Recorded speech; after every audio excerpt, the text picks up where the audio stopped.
ಪ್ರಿಯ ವಿದ್ಯಾರ್ಥಿಗಳೇ, ಈಗಾಗಲೇ ನಮ್ಮ ಬಿಸಿ ಸುದ್ದಿ ವಾಹಿನಿ ನಿಮಗೋಸ್ಕರ SSLC ಪರೀಕ್ಷೆ ಸಿದ್ಧತೆಗಾಗಿ ಅನೇಕ ಕಾರ್ಯಕ್ರಮಗಳನ್ನು ಹಮ್ಮಿಕೊಂಡಿದೆ. ಅದರಲ್ಲಿ ಭೌತಶಾಸ್ತ್ರ, ರಸಾಯನಶಾಸ್ತ್ರ, ಜೀವಶಾಸ್ತ್ರಕ್ಕೆ ಸಂಬಂಧಪಟ್ಟಿರ್ತಕ್ಕಂಥ ಅನೇಕ ವಿಷಯ ಪರಿಣಿತರನ್ನು ಕರೆಸಿ ಅವರ ಮೂಲಕ ನಿಮಗೆ ಅನುಕೂಲವಾಗ್ತಕ್ಕಂಥ ವಿಷಯಗಳನ್ನು ನಾವು ಈಗಾಗಲೇ ಇದು ಮಾಡ್ತಾ ಇದ್ದೀವಿ. ಆ ಒಂದು ವಿಷಯದಲ್ಲಿ ನಾವು ಇವತ್ತು ನಮ್ಮ ವಾಹಿನಿಯಲ್ಲಿ ಜೀವಶಾಸ್ತ್ರಕ್ಕೆ ಸಂಬಂಧಿಸಿದಂತೆ ಜೀವಶಾಸ್ತ್ರ ಅಂದ್ರೇನು, ಅದನ್ನು ನಾವು ಯಾವ ರೀತಿ ಓದಬೇಕು, ಜೀವಶಾಸ್ತ್ರಕ್ಕೆ ಸಂಬಂಧಪಟ್ಟಿರ್ತಕ್ಕಂಥ ಅಧ್ಯಾಯಗಳು ಎಷ್ಟಿದೆ SSLCನಲ್ಲಿ, ಆ ಒಂದೊಂದು ಅಧ್ಯಾಯದಲ್ಲಿ ಎಷ್ಟೆಷ್ಟು ಅಂಕಗಳಿಗೆ ನಿಗದಿಯಾಗಿರುತ್ತೆ, ಜೀವಶಾಸ್ತ್ರದಲ್ಲಿ ಸುಲಭವಾಗಿ SSLCನಲ್ಲಿ ಮಾರ್ಕ್ಸನ್ನು ತೆಗೆಯೋದು ಹೇಗೆ ಅನ್ನೋದನ್ನು ಇವತ್ತು ನಮ್ಮ ಸ್ಟುಡಿಯೋಕ್ಕೆ ಶ್ರೀಯುತ ಶ್ರೀನಿವಾಸ್ ಅವರು ಶಿಕ್ಷಣ ಇಲಾಖೆಯಲ್ಲಿ ಮತ್ತು ಚಿನ್ಮಲಾದ್ರಿ ಪ್ರೌಢಶಾಲೆಯಲ್ಲಿ ವಿಜ್ಞಾನ ಶಿಕ್ಷಕರಾಗಿ ಕೆಲಸ ಮಾಡ್ತಿದ್ದಾರೆ. ಶಿಕ್ಷಣ ಇಲಾಖೆಯಲ್ಲಿ ಹಾಗೂ ಅನೇಕ ಸಂಘ ಸಂಸ್ಥೆಗಳಲ್ಲಿ ಅವರು ಸಂಪನ್ಮೂಲ ವ್ಯಕ್ತಿಯಾಗಿ ಕಾರ್ಯವನ್ನು ನಿರ್ವಹಿಸ್ತಿದ್ದಾರೆ. ಇವತ್ತು ನಿಮಗೋಸ್ಕರ ಈ ಒಂದು ಜೀವಶಾಸ್ತ್ರ ವಿಷಯವನ್ನು ತುಂಬ ಚೆನ್ನಾಗಿ ಹೇಳಿಕೊಡೋದಕ್ಕೆ ಇಲ್ಲಿ ಬಂದಿದ್ದಾರೆ. ಅವರು ಈ ದಿನ ನಿಮಗೆ ಈ ಪಠ್ಯಕ್ಕೆ ಸಂಬಂಧಪಟ್ಟಿರ್ತಕ್ಕಂಥ ಇವ್ಯಾಲ್ಯೂಯೇಷನ್ ವರ್ಕ್ ಆಗಿರ್ಬೋದು ಅಥವಾ ಅಧ್ಯಾಯಗಳು ಇವುಗಳನ್ನು ಸುಲಭವಾಗಿ ನಿಮಗೆ ಹೇಳ್ಕೊಡ್ತಿದ್ದಾರೆ. ದಯವಿಟ್ಟು ನೀವೆಲ್ಲ ಪೆನ್ನು ಮತ್ತು ನೋಟ್ಬುಕ್ಕನ್ನು ದಯವಿಟ್ಟು ಇಟ್ಕೊಳ್ಳಿ. ಅವರು ಹೇಳ್ತಕ್ಕಂಥ ಪಾಯಿಂಟ್ಗಳನ್ನು ನೋಟ್ ಮಾಡ್ಕೊಳ್ಳಿ. ಅದರಲ್ಲೂ ನಮ್ಮ ವಾಹಿನಿಯ ಉದ್ದೇಶ ಏನಂದರೆ ಗ್ರಾಮೀಣ ಪ್ರದೇಶದ ವಿದ್ಯಾರ್ಥಿಗಳು ಈ ಒಂದು ಯೂಟ್ಯೂಬ್ ಚಾನಲನ್ನು ಉಪಯೋಗಿಸ್ಕೊಂಡ್ರೆ ಹೆಚ್ಚಿನ ಅಂಕಗಳನ್ನು ತೆಗಿಬೇಕು ಅನ್ನೋದನ್ನೇ ನಮ್ಮ ಉದ್ದೇಶ. ಸರ್ ಶ್ರೀನಿವಾಸ್ ಸರ್, ನಮಸ್ಕಾರ ಸರ್. ನಿಮಗೆ ಸರ್ ನಮಸ್ಕಾರ. ಇವತ್ತು ನೀವೇನು ಜೀವಶಾಸ್ತ್ರದ ಬಗ್ಗೆ ಹೇಳಬೇಕು ಅಂತಿದ್ದೀರಿ ಅದನ್ನು ನಮ್ಮ ಮಕ್ಕಳಿಗೆ ತಿಳಿಸ್ಕೊಡಿ ಸರ್. ಮೊದಲು ನನ್ನನ್ನು ಪರಿಚಯ ಮಾಡ್ಕೊಂಡ್ಬಿಡ್ತೀನಿ. ನಾನು ಶ್ರೀನಿವಾಸ್ ಅಂತೇಳಿ. ಸೊ ನನ್ನ ಎಜುಕೇಷನ್ ಎಲ್ಲ ಮಾಡಿದ್ದು ಚಿತ್ರದುರ್ಗದಲ್ಲೇ ಮಾಡಿದೆ ಎಜುಕೇಷನ್ನು. ಸೊ ನನ್ನ ಎಜುಕೇಷನ್ ಆದಮೇಲೆ ನಾನು ಶಿಕ್ಷಕನಾಗಿ ಸೇರಿಕೊಂಡಿದ್ದು 1998 ಶಿಕ್ಷಣ ಇಲಾಖೆಯಲ್ಲಿ ಶಿಕ್ಷಕನ ಕೆಲಸ ಮಾಡ್ತಾ ಇದ್ದೀನಿ. ಅಲ್ಲಿಂದ ಇಲ್ಲಿವರೆಗೂ ಸತತ ಒಂದು 25 ವರ್ಷದ ಸುದೀರ್ಘವಾದ ಸೇವೆಯನ್ನು ಶಿಕ್ಷಣ ಇಲಾಖೆಯಲ್ಲಿ ಕೊಡ್ತಾ ಬಂದಿದ್ದೀನಿ. ಸೊ ಹಾಗಾಗಿ ಆ ಶಿಕ್ಷಣ ಇಲಾಖೆ ನನ್ನ ಸಬ್ಜೆಕ್ಟಲ್ಲಿ ಯಾವುದಪ್ಪ ಅಂದರೆ CBZ. ಯಾಕೆಂದರೆ ನಾವು ಕೆಮಿಸ್ಟ್ರಿ ಮತ್ತು ಬಾಟ್ನಿ, ಝೂಲಾಜಿ, ಏನು ರಸಾಯನಶಾಸ್ತ್ರ ಹಾಗೆಯೇ ಈ ಒಂದು ಸಸ್ಯಶಾಸ್ತ್ರ ಮತ್ತು ಜೀವಶಾಸ್ತ್ರನಲ್ಲಿರುವ ಪ್ರಾಣಿಶಾಸ್ತ್ರವನ್ನು ಪಡ್ಕೊಂಡು ಹೆಚ್ಚಾಗಿ ನಾನು ಅದರ ಮಕ್ಕಳ ಬಗ್ಗೆ ಹೇಳಬೇಕಂತ ಭಾಳ ಆಸಕ್ತಿಯಿಂದ CBZ ಆಯ್ಕೆ ಮಾಡಿಕೊಂಡು ಈ ಶಿಕ್ಷಣ ಇಲಾಖೆಯಲ್ಲಿ ಸತತವಾಗಿ 25 ವರ್ಷಗಳಿಂದ ನಾನು ಕೆಲಸ ಮಾಡ್ತಾ ಬಂದಿದ್ದೀನಿ. ಸರ್, ಶಿಕ್ಷಕನಾಗಿ ಕೆಲಸ ಮಾಡಿದಾಗ ನನಗೊಂದು ಭಾಳ ಉಪಯೋಗ ಆಗಿದ್ದೀನಪ್ಪ ಅಂದರೆ ನನ್ನ ತಂದೆ ಕೂಡ ಶಿಕ್ಷಕರನ್ನಾಗಿ ಬಂದಾಗ ಮೊದಲು ತೋರಿಸ್ಕೊಟ್ಟಿದ್ದೀನಪ್ಪ ಅಂದರೆ ಶಿಕ್ಷಕನಾಗಿ ಕ್ಲಾಸ್ ರೂಮಲ್ಲಿ ಹೇಗಿರಬೇಕು, ಪಾಠಗಳು ಹೇಗೆ ಮಾಡಬೇಕು, ಮಕ್ಕಳಿಗೆ ಹೇಗೆ ಅದನ್ನು ಮಣ್ಣು ಮುಟ್ಟಿಸ್ಬೇಕು ಅಂತ ಒಂದಿತ್ತು.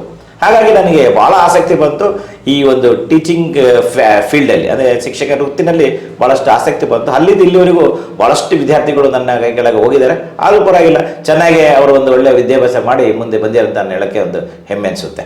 ಸೊ ಈಗ ಜೀವಶಾಸ್ತ್ರಕ್ಕೆ ಸಂಬಂಧಪಟ್ಟಂತೆ ಇನ್ನು ವಿಜ್ಞಾನ ವಿಷಯಕ್ಕೆ ಸಂಬಂಧಪಟ್ಟಿದ್ರೆ ನಾವು ಇವಾಗ ಕನ್ನಡ ಮೀಡಿಯಂ ಮತ್ತು ಇಂಗ್ಲೀಷ್ ಮೀಡಿಯಂ ಅಂತ ಹೇಳ್ತಾ ಹೋದರೆ, ಕನ್ನಡ ಮೀಡಿಯಮಲ್ಲಿ ಇದ್ದಂತಹದಕ್ಕೂ ಇಂಗ್ಲೀಷ್ ಮೀಡಿಯಂ ಇದ್ದಂತಕ್ಕೆ ಏನು ವ್ಯತ್ಯಾಸ ಏನಪ್ಪ ಅಂದರೆ ಹುಡುಗರು ಮಾಧ್ಯಮ ಹಾಕೋತಾರೆ ಅಷ್ಟೇ. ಬಟ್ ಯಾವ ಮೀಡಿಯಂ ಅದು ಇಂಪಾರ್ಟೆಂಟ್ ಅಲ್ಲ. ಬರೆಯೋ ಒಂದು ಕೌಶಲ್ಯ ಇರಬೇಕು, ಅದು ಜ್ಞಾನ ಇರಬೇಕು, ಅದು ತಿಳುವಳಿಕೆ ಇದ್ದರೆ ಹೇಗೆ ಬೇಕಾದ್ರೂ ಅದನ್ನು ಎಕ್ಸಾಮಿನೇಷನ್ಸಲ್ಲಿ ಬರೆದು ಒಳ್ಳೆ ಸಕ್ಸಸ್ ಮಾಡ್ಕೊಂಡು ಒಳ್ಳೆ ಮಾರ್ಕ್ಸ್ ತಗೊಂಡು ಹೋಗ್ಬೋದು.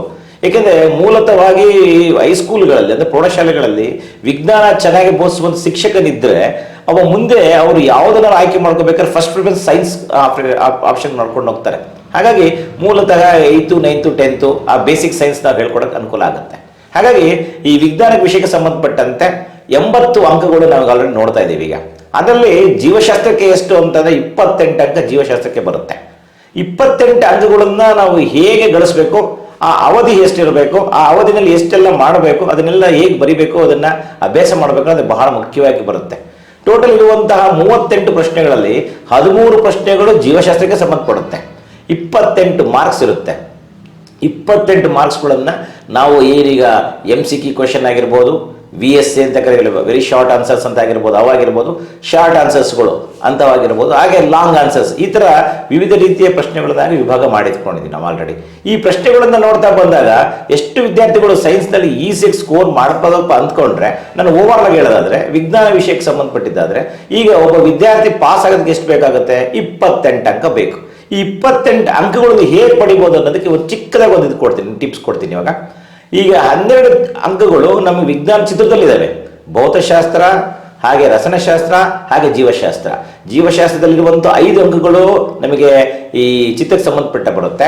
ಹಾಗೆ ಭೌತಶಾಸ್ತ್ರದಲ್ಲಿರುವಂಥ 3 ಅಂಕಗಳಿದ್ರೆ, ಹಾಗೆ ಕೆಮಿಸ್ಟ್ರಿ ಇರುವಂಥ 7 ಅಂಕಗಳು ಬಂದರೆ ಅಲ್ಲಿ 12 ಮಾರ್ಕ್ಸ್ ನಮಗೆ ಚಿತ್ರಕ್ಕೆ ಸಂಬಂಧಪಡುತ್ತೆ. ಇನ್ನು 12 ಮಾರ್ಕ್ಸ್ ಬಂದ್ರೆ 28ಕ್ಕೆ ಇನ್ನು 12 ಅಂದ್ರೆ ಎಷ್ಟು ಬೇಕಾಗುತ್ತೆ ಅವನಿಗೆ ಪಾಸ್ ಆಗೋದಕ್ಕೆ? 16 ಅಂಕ ಬೇಕು. ಈ MCQ ಹೇಗಿದೆ, ವಸ್ತುನಿಷ್ಠ ಪ್ರಶ್ನೆಗಳಿಗೆ ಬೇಕಾದ 8 ಮಾರ್ಕ್ಸು. ಇನ್ನು 8 ಮಾರ್ಕ್ಸು ಈ VSA ವೆರಿ ಶಾರ್ಟ್ ಆನ್ಸರ್ಸ್ ಅಂತ ಕರಿತೀವಿ, ಅತಿ ಕಿರು ಉತ್ತರ ಪ್ರಶ್ನೆಗಳು ಅಂತ ಕರಿತೀವಲ್ಲ, ಅದರಲ್ಲಿ ಒಂದು 8 ಮಾರ್ಕ್ಸ್. ಸರ್, ಜೀವಶಾಸ್ತ್ರದಲ್ಲಿ MCQಗೆ 8 ಮಾರ್ಕ್ಸ್ ಇರುತ್ತೆ. ಜೀವಶಾಸ್ತ್ರಕ್ಕೆ MCQಗೆ 8 ಮಾರ್ಕ್ಸ್ ಅಲ್ಲ. ಜೀವಶಾಸ್ತ್ರಕ್ಕೆ ಏನಾಗುತ್ತೆ, MCQ ನಲ್ಲಿ ಒಂದು 2 ಮಾರ್ಕ್ಸ್ ಕೇಳ್ಬೋದು, 3 ಮಾರ್ಕ್ಸ್ ಕೇಳ್ಬೋದು. ಓವರ್ ಆಲ್ ಆಗಿ ತಗೊಂಡ್ರೆ ಫಿಸಿಕ್ಸ್, ಕೆಮಿಸ್ಟ್ರಿ ಮತ್ತು ಬಯಾಲಜಿನಲ್ಲಿ ಸರ್ 3 ಸೇರಿದ್ರೆ ನಿಮಗೆ 8 ಮಾರ್ಕ್ಸ್ MCQ ವಸ್ತುನಿಷ್ಠ ಪ್ರಶ್ನೆಗಳು ಅಂತ ಕರಿತೀವಿ.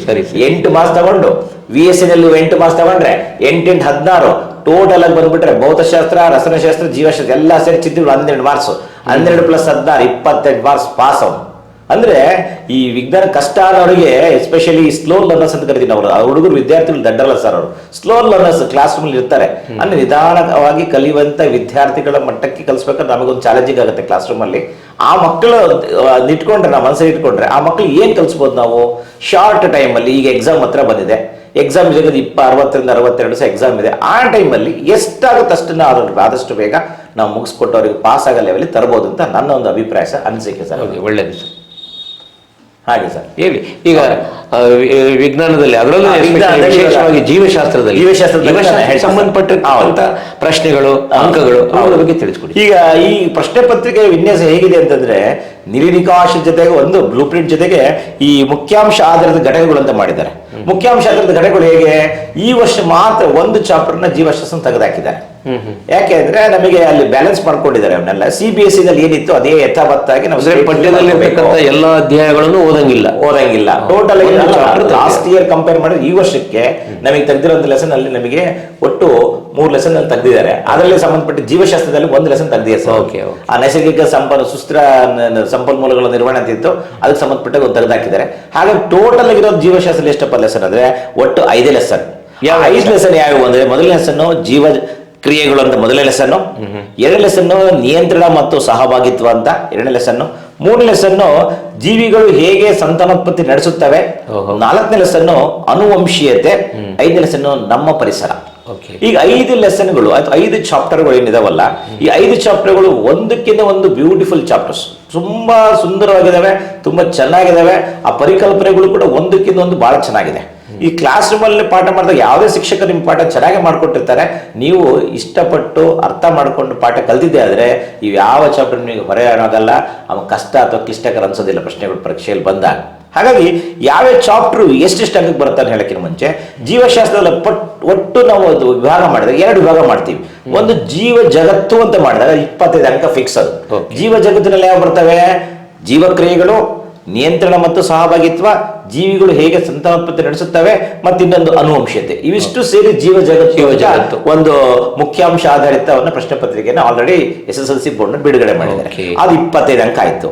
ಇನ್ನು ಒಂದೊಂದು ಚಾಪ್ಟರ್ ಯಾವುದು ಅಂತಂದ್ರೆ, ಅದು ನೈಸರ್ಗಿಕ ಸಂಪನ್ಮೂಲಗಳಿಗೆ ಸಂಬಂಧಪಟ್ಟದ ಒಂದು ಚಾಪ್ಟರ್ ನಮ್ಮ ಪರಿಸರ, ಅದು 3 ಅಂಕ. ಅಲ್ಲಿ 25 + 3 28 ಅಂಕಕ್ಕೆ ನಾವು ರೆಡಿ ಆಗ್ಬೇಕು, ವಿದ್ಯಾರ್ಥಿಗಳು ರೆಡಿ ಆಗ್ಬೇಕು. ಅದರಲ್ಲಿ 12 ಅಂಕಗಳು ಚಿತ್ರಗಳಿಗೆ, 12 ಅಂಕಗಳು ಇದಕ್ಕೆ ಬರಲ್ಲ. ಜೀವಶಾಸ್ತ್ರ ಬರೀ ಭೌತಶಾಸ್ತ್ರ, ರಸಾಯನ ಎಲ್ಲ ಸೇರಿ. ಈಗ ಜೀವಶಾಸ್ತ್ರಕ್ಕೆ ಚಿತ್ರಗಳು ಹೇಳ್ಬಿಡ್ತೀವಿ. ಜೀವಶಾಸ್ತ್ರ ಚಿತ್ರದಲ್ಲಿ ಎಷ್ಟು ಬರ್ತವೆ, 5 ಅಂಕ ಬರ್ತಾವೆ. 5 ಅಂಕಗಳು ಜೀವಶಾಸ್ತ್ರಕ್ಕೆ ಬರ್ತವೆ. 5 ಅಂಕಗಳಲ್ಲಿ ಯಾವ ಬರ್ಬೋದು ಚಿತ್ರದಲ್ಲಿ ಫಸ್ಟ್ ಹೇಳ್ಬಿಡ್ತೇನೆ ಸರ್. ಎಷ್ಟು ಚಿತ್ರಗಳು ಬರ್ತವೆ ಹೇಳ್ತೀನಿ ಸರ್. ಇವಾಗ 4 5 ಚಾಪ್ಟರ್ ಯಾವ ಬರ್ತವೆ ಅಂತ ಹೇಳ್ಬಿಡ್ತೀನಿ ಮುಖ್ಯವಾಗಿರುವಂಥದ್ದು. ಈ ಜೀವಕ್ರಿಯೆಗಳಲ್ಲಿ ಚಾಪ್ಟರ್ಲಿ ತೆರೆದ ಮತ್ತು ಮುಚ್ಚಿದ ಪತ್ರರಂಧ್ರ ಅಂತ ಈ ವರ್ಷದಿಂದ ನಾವು ಸ್ಟಾರ್ಟ್ ಮಾಡ್ಕೊಂಡಿರುವಂತ ಕ್ವಶನ್ ಪೇಪರ್ ಇದೆ, ಬಂದಿರೋದು. ತೆರೆದ ಮತ್ತು ಮುಚ್ಚಿದ ಪತ್ರರಂಧ್ರ ಅಂತ ಕರಿತೀವಿ. ಅದು ಜೀವಕ್ರಿಯೆಗಳು ಬರುವಂತದ್ದು 1 ಅಂಕ ಪ್ರಶ್ನೆ. ಅದು 1 ಅಂಕ ಕೇಳಿದ್ರೆ, ಮೊನ್ನೆ SSLC ಬೋರ್ಡ್ ನ ಬಿಟ್ಟಂತ ಮಾದರಿ ಪ್ರಶ್ನೆ ಪತ್ರಿಕೆ ನೋಡಿದ್ರೆ ಗೊತ್ತಾಗುತ್ತೆ ನಮಗೆ. ಸೆಟ್ 1 ಕ್ವಶನ್ ಪೇಪರ್ ಅಲ್ಲಿ ಆ 1 ಮಾರ್ಕ್ಸ್ ಮಾತ್ರ ಕೇಳಿದ್ದಾರೆ. ತೆರೆದ ಪತ್ರರಂಧ್ರ, ಓಪನ್ ಸ್ಟೊಮ್ಯಾಟ್ ಅಂತ ಕರಿತೀವಲ್ಲ, ಅದು 1 ಮಾರ್ಕ್ಸ್ ಕೇಳಿದ್ದಾರೆ. ಇನ್ನು ಮಾನವನ ಹೃದಯ, ಅದು ಆ ಜೀವ ಕ್ರಿಯೆಗಳಿಗೆ ಬಂದಂತ ಚಾಪ್ಟರ್ ಬರುತ್ತೆ. ಅದು ಮಾನವನ ಹೃದಯ 3 ಅಂಕ ಕೇಳ್ತಾರೆ. ನೆಫ್ರಾನ್ ರಚನೆ ಅಂತ ಬರುತ್ತೆ, ಅದು ಅದೇ ಚಾಪ್ಟರ್ ಬರುತ್ತೆ ಜೀವಕ್ರಿಯೆಗಳಲ್ಲಿ, ಅದು 3 ಅಂಕಕ್ಕೆ ಬರುತ್ತೆ. ಅಲ್ಲಿಗೆ 3 + 3 6 + 1 7 ಮಾರ್ಕ್ಸು ಜೀವಕ್ರಿಯೆಗೆ ಸಂಬಂಧಪಟ್ಟಂತೆ ಬರುತ್ತೆ, ಚಿತ್ರಗಳಿಗೆ ಸಂಬಂಧಪಟ್ಟಿದ್ದಲ್ಲಿಗೆ.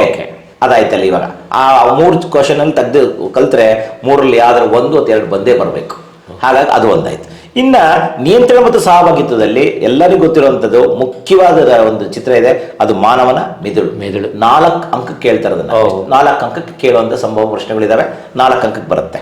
ಇನ್ನೊಂದು ಬಿಟ್ರೆ ಜೀವಿಗಳು ಹೇಗೆ ಸಂತಾನೋತ್ಪತ್ತಿ ನಡೆಸುತ್ತವೆ ಈ ಚಾಪ್ಟರ್ ಬಂದ್ರೆ ಶಲಾಕಾಗ್ರದ ಮೇಲೆ ಪರಾಗ ರೇಣುವಿನ ಮೊಳೆಯುವಿಕೆ, ಇದು ಕೂಡ 3 ಅಂಕದ ಪ್ರಶ್ನೆ. ಅಲ್ಲಿಗೆ ನಮಗೆ ಒಟ್ಟು ಇರೋದು 5 ಚಿತ್ರಗಳು. ಈ ಜೀವಶಾಸ್ತ್ರದ ಇರೋದು 5 ಚಿತ್ರಗಳು. 5 ಚಿತ್ರಗಳಲ್ಲಿ ನಾನು ಹೇಳಿದೆ 5 ಮಾರ್ಕ್ಸ್ ಬರುತ್ತೆ. 5 ಮಾರ್ಕ್ಸ್ ಹೇಗೆ ಕೊಡ್ಬೋದು? 4+1 4 ಮಾರ್ಕ್ಸ್ ಮಾನವ ಹೃದಯ ಕೊಟ್ರೆ ಅಕಸ್ಮಾತ್ 1 ಮಾರ್ಕ್ಸ್ ಅಡಿಷನಲ್ ಕ್ವಶನ್. ಇಲ್ಲ ಮಾನವನ ಮೆದುಳು ಕೊಟ್ಟಿದ್ದಾರೆ. ಮೊನ್ನೆ ಒಂದು ಕ್ವಶನ್ ಪೇಪರ್ ಮಾಡಲ್ ಪೇಪರ್ 1ರಲ್ಲಿ ಮಾನವನ ಮೆದುಳು ಕೊಟ್ಟುಬಿಟ್ಟು ಒಂದು ಇದ್ರದ್ದು ಒಂದು ತೆರೆದ ಪತ್ರವನ್ನು ಕೊಟ್ಟರಲ್ಲಿ 4+1 5 ಮಾರ್ಕ್ಸ್ ಮುಗಿದು. ಇಲ್ಲ 3+2 ಮಾಡಬಹುದು. ಈ ತರ ಪ್ರಶ್ನೆ ಪತ್ರಿಕೆಯನ್ನು ವಿನ್ಯಾಸ ಮಾಡಿದಾಗ ನಮಗೆ 5 ಅಂಕಗಳು ಜೀವಶಾಸ್ತ್ರಕ್ಕೆ ಫಿಕ್ಸ್. 5 ಅಂಕ ಜೀವಶಾಸ್ತ್ರ ಇರುತ್ತೆ, 3 ಅಂಕ ರಸಾಯನಶಾಸ್ತ್ರ ಇರುತ್ತೆ ಕೆಮಿಸ್ಟ್ರಿಗೆ, ಇನ್ನ ಫಿಸಿಕ್ಸ್ ಅಲ್ಲಿ ಅಥವಾ ಭೌತಶಾಸ್ತ್ರ 4 ಅಂಕ. ಅಲ್ಲಿಗೆ ಟೋಟಲ್ 12 ಅಂಕಗಳು. 80 ಮಾರ್ಕ್ಸ್ ಅಲ್ಲಿ 12 ಅಂಕ ನಿಮ್ದಾಗಿರುತ್ತೆ. ಆ 12 ಅಂಕನ ಫಸ್ಟ್ ತಗೋಬೇಕಾದ್ರೆ ನೀವು ಪ್ರತಿನಿತ್ಯ ಚಿತ್ರಗಳನ್ನ ಕನಿಷ್ಠ 5 ಬಾರಿ ಚಿತ್ರ ಬರೀಬೇಕು. 5 ಬಾರಿ ಚಿತ್ರ ಬರೆದು ಪ್ರಾಕ್ಟೀಸ್ ಮಾಡಿದ್ರೆ ನಿಮ್ಮ ಶಾಲೆಗಳಲ್ಲಿ ಎಲ್ಲ ಪ್ರತಿಯೊಬ್ಬ ಶಿಕ್ಷಕರು ಮೊದಲಿಂದನೂ ಪ್ರಾಕ್ಟೀಸ್ ಮಾಡಿಸ್ಬಿಟ್ಟಿರ್ತಾರೆ ಆಲ್ರೆಡಿ. ಆದರೂ ನೀವು ಈಗ ಕೊನೆಯ ಉಳಿದ ದಿನಗಳಲ್ಲಿ ಒಂದು ಚಿತ್ರನ 5 ಸರಿ ಬರೆಯೋದ್ರ ಮೂಲಕ ಪ್ರಾಕ್ಟೀಸ್ ಮಾಡಿ. ಬರೀ ಚಿತ್ರ ಬರೆಯೋದು ಅಷ್ಟೇ ಅಲ್ಲ, ಭಾಗಗೊಳಿಸ್ಬೇಕು. ಯಾಕೆಂದ್ರೆ ಕೆಲವೊಂದು ಟೈಮಲ್ಲಿ ಚಿತ್ರಗಳು ಕೇಳ್ತಾನೆ, ಭಾಗಗೊಳಿಸೋದು ಕೇಳಿಲ್ಲ. ಈಗ ನೇರವಾಗಿ ಕೇಳ್ಬಿಡ್ತಾನೆ, ತೆರೆದ ಪತ್ರದ ಚಿತ್ರ ಬರೀರಿ ಅಷ್ಟೇ, ಭಾಗಗೊಳಿಸೋದು ಪ್ರಮೇಯ ಇರಲ್ಲ, ಹಂಗಿರುತ್ತೆ. ಆದ್ರೂ 2ಕ್ಕೂ ಕಲ್ತಿರ್ಬೇಕು. ಯಾಕೆಂದ್ರೆ ಅದರಲ್ಲಿ 2ಕ್ಕೂ ಕೇಳಿದಾಗ ನೀವು ಪ್ರಯತ್ನ ಮಾಡಿ ಅದು ಕರೆಕ್ಟಾಗಿ ಬರೆಯಂಗಿರ್ಬೇಕು. ಹಾಗಾಗಿ ಅದೊಂದು. ಹಾಗಾಗಿ ಒಟ್ಟು ಪ್ರಶ್ನೆಗಳ ಸಂಖ್ಯೆ ಎಷ್ಟು ಅಂದ್ರೆ ಬಂದು ನಮಗೆ ಈ ಪ್ರಶ್ನೆ ಪತ್ರಿಕೆಯಲ್ಲಿ ಪ್ರಶ್ನೆ ಸಂಖ್ಯೆ 26ರಿಂದ 38 ಪ್ರಶ್ನೆ ಸಂಖ್ಯೆ ಹೇಳ್ತಾ ಇದ್ದೀನಿ. 26ರಿಂದ 38 ಜೀವಶಾಸ್ತ್ರಕ್ಕೆ ಸಂಬಂಧಪಡುತ್ತೆ. ಆ 26ರಿಂದ 38 ಒಟ್ಟು ಪ್ರಶ್ನೆಗಳು ಎಷ್ಟು ಅಂದ್ರೆ 13 ಪ್ರಶ್ನೆಗಳಾಗಿರ್ತವೆ. 13 ಪ್ರಶ್ನೆಗಳು 28 ಅಂಕಗಳು. ಇದನ್ನ ನೀವು ಮನಸ್ಸಲ್ಲಿ ಇಟ್ಕೋಬೇಕು. ಇದನ್ನ ಇಟ್ಕೊಂಡ್ರೆ ಯಾವ ಚಾಪ್ಟರ್ ಹೇಗೆ ಬರುತ್ತೆ ಕೇಳಕ್ಕಿಂತ ಮುಂಚೆ ಒಂದು ಜಸ್ಟ್ ಬ್ಲೂ ಪ್ರಿಂಟ್ ಬಗ್ಗೆ ಸಂಬಂಧಪಟ್ಟ ಮಾದರಿ ಪ್ರಶ್ನೆ ಪತ್ರಿಕೆ ಹೇಗಿರುತ್ತೆ ಅನ್ನೋದ್ರ ಬಗ್ಗೆ ಹೇಳ್ಬಿಡ್ತೀನಿ. ಇವಾಗ ಜೀವಶಾಸ್ತ್ರಕ್ಕೆ ಮಾತ್ರ ಹೇಳ್ತೀನಿ. ಇವಾಗ MCQ ವಸ್ತುನಿಷ್ಠ ಪ್ರಶ್ನೆಗಳು 1 ಮಾರ್ಕ್ಸ್ಗೆ 3 ಪ್ರಶ್ನೆ ಬರ್ತವೆ. 1 ಮಾರ್ಕ್ಸ್ಗೆ 3 ಪ್ರಶ್ನೆ ಬರ್ಬೋದು. ಕೆಲವೊಂದು ಟೈಮಲ್ಲಿ ಏನಾಗ್ತವೆ 1 ಮಾರ್ಕ್ಸ್ 2 ಕೊಡ್ಬೋದು. ಸೆಟ್ 1 ಪೇಪರ್ ಅಲ್ಲಿ SSLC ಬೋರ್ಡ್ ಬಿಟ್ಟ ಸೆಟ್ 1 ಅಲ್ಲಿ ಏನ್ ಮಾಡಿದ್ದಾರೆ, ಫಸ್ಟ್ ಸೆಟ್ ಅಲ್ಲಿ 3 ಮಾರ್ಕ್ಸ್ 3 ಕ್ವಶನ್ ಕೇಳಿದ್ದಾರೆ MCQ ನಲ್ಲಿ. ಸೆಟ್ 2 ನಲ್ಲಿ ಏನ್ ಮಾಡಿದ್ದಾರೆ 2 ಪ್ರಶ್ನೆ ಕೇಳಿದ್ದಾರೆ. ಹಾಗಾಗಿ ಸ್ವಲ್ಪ ವೇರಿಯೇಷನ್ಸ್ ಆಗುತ್ತೆ ಅಲ್ಲಿ. ಇನ್ನೊಂದು ಬಿಟ್ರೆ VSA ವೆರಿ ಶಾರ್ಟ್ ಆನ್ಸರ್, ಅತಿ ಕಿರು ಉತ್ತರ ಪ್ರಶ್ನೆಗಳು ಇರ್ತವೆ ಅಂದ್ರೆ ಅವು 3 ಇರ್ತವೆ. ಅವು 1 ಅಂಕದೇ 3 ಇರ್ತವೆ. ನೆಕ್ಸ್ಟ್ ಶಾರ್ಟ್ ಆನ್ಸರ್ ಕಿರು ಉತ್ತರಗಳು ಅವು 2 ಅಂಕಕ್ಕೆ 1 ಪ್ರಶ್ನೆ, ಅವು ಎಷ್ಟಿರ್ತವೆ 2 ಇರ್ತವೆ. ಹಾಗೇನೆ ಲಾಂಗ್ ಆನ್ಸರ್ ದೀರ್ಘ ಉತ್ತರಗಳು 3 ಅಂಕಗಳಿಗೆ ಸಂಬಂಧಪಟ್ಟ ಪ್ರಶ್ನೆಗಳು ಅವು 3 ಇರುತ್ತೆ. ಅಲ್ಲಿಗೆ 9 ಮಾರ್ಕ್ಸ್ ಬರುತ್ತೆ. 3 ಕ್ವಶನ್ 3 ಮಾರ್ಕ್ಸ್ ಹಂಗೆ 9 ಮಾರ್ಕ್ಸ್ ತಗೋಬಹುದು. ಆ 9 ಮಾರ್ಕ್ಸ್ ಅಲ್ಲಿ ಚಿತ್ರಕ್ಕೂ ಕೇಳ್ಬೋದು ಸರ್. 3 ಮಾರ್ಕ್ಸ್ ಅಲ್ಲಿ ಬಂದೋಗುತ್ತೆ ಅದು, ಚಿತ್ರಕ್ಕೂ ಬರುತ್ತೆ. ಕೆಲವೊಂದು ಟೈಮ್ ಅಲ್ಲಿ ಚಾಯ್ಸ್ ಇರುತ್ತೆ. ಆ ಚಾಯ್ಸ್ ನೀವು ಪಡ್ಕೊಂಡ್ರಲ್ಲಿ ಚಾಯ್ಸ್ ಇರುತ್ತಲ್ಲ, ಅದನ್ನು ಸಹಜ ಬರೀಬಹುದು ಅದನ್ನ. ನೆಕ್ಸ್ಟ್ 4 ಅಂಕ ಪ್ರಶ್ನೆಗಳಿದಾವೆ. 4 ಅಂಕ ಪ್ರಶ್ನೆಗಳಲ್ಲಿ 1 ಪ್ರಶ್ನೆ ಕೇಳ್ತಾರೆ ಕೆಲವೊಂದು ಟೈಮ್, ಇಲ್ಲ ಅಂದ್ರೆ 2 ಕ್ವಶನ್ ಕೇಳ್ಬಿಡ್ತಾರೆ. ಅವಾಗ 4 ಕೇಳಲು 8 ಆಗ್ಬೋದು, ಇಲ್ಲ 4 1 ಆಗುತ್ತೆ. ಅಂದ್ರೆ ಅರ್ಥ 5 ಅಂಕ ಪ್ರಶ್ನೆ ಬಿಟ್ಟಾಗ 5 ಅಂಕ ಪ್ರಶ್ನೆ ಬಿಟ್ಟಾಗ 4 ಅಂಕ ಪ್ರಶ್ನೆ 2 ಕೇಳ್ತಾರೆ. 5 ಅಂಕ ಪ್ರಶ್ನೆ ಎ ಬಿ ಅಂತ ಬರುತ್ತೆ, ಸಬ್ ಕ್ವಶನ್ಸ್ ಅಲ್ಲಿ ಮಾಡಬಹುದು.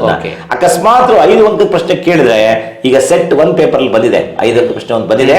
ಹಾಗಾಗಿ 5 ಅಂಕ ಪ್ರಶ್ನೆ 1 ಇದ್ದೇ ಇರುತ್ತೆ. ಅಂದ್ರೆ ಅರ್ಥ ನಾವು ಮೊನ್ನೆ ಈ ಕಾರ್ಯಾಗಾರ ಮಾಡಿದಾಗ ಬ್ಲೂ ಪ್ರಿಂಟ್ ವಿಚಾರಕ್ಕೆ ಬಂದಾಗ ನೋಡಿದಾಗ ಅನ್ಸುತ್ತೆ ನಮಗೆ, ಈ ಭೌತಶಾಸ್ತ್ರ 5 ಅಂಕಕ್ಕೂ ಕೇಳ್ಬಹುದು, ರಸಾಯನಶಾಸ್ತ್ರ 5 ಅಂಕಕ್ಕೆ ಕೇಳ್ಬಹುದು, ಜೀವಶಾಸ್ತ್ರ 5 ಅಂಕಕ್ಕೆ ಕೇಳ್ಬಹುದು. ಆದ್ರೆ 3ರಲ್ಲಿ ಕೇಳಲ್ಲ, ಯಾವ್ದು 1ರಲ್ಲಿ ಕೇಳ್ತಾರೆ.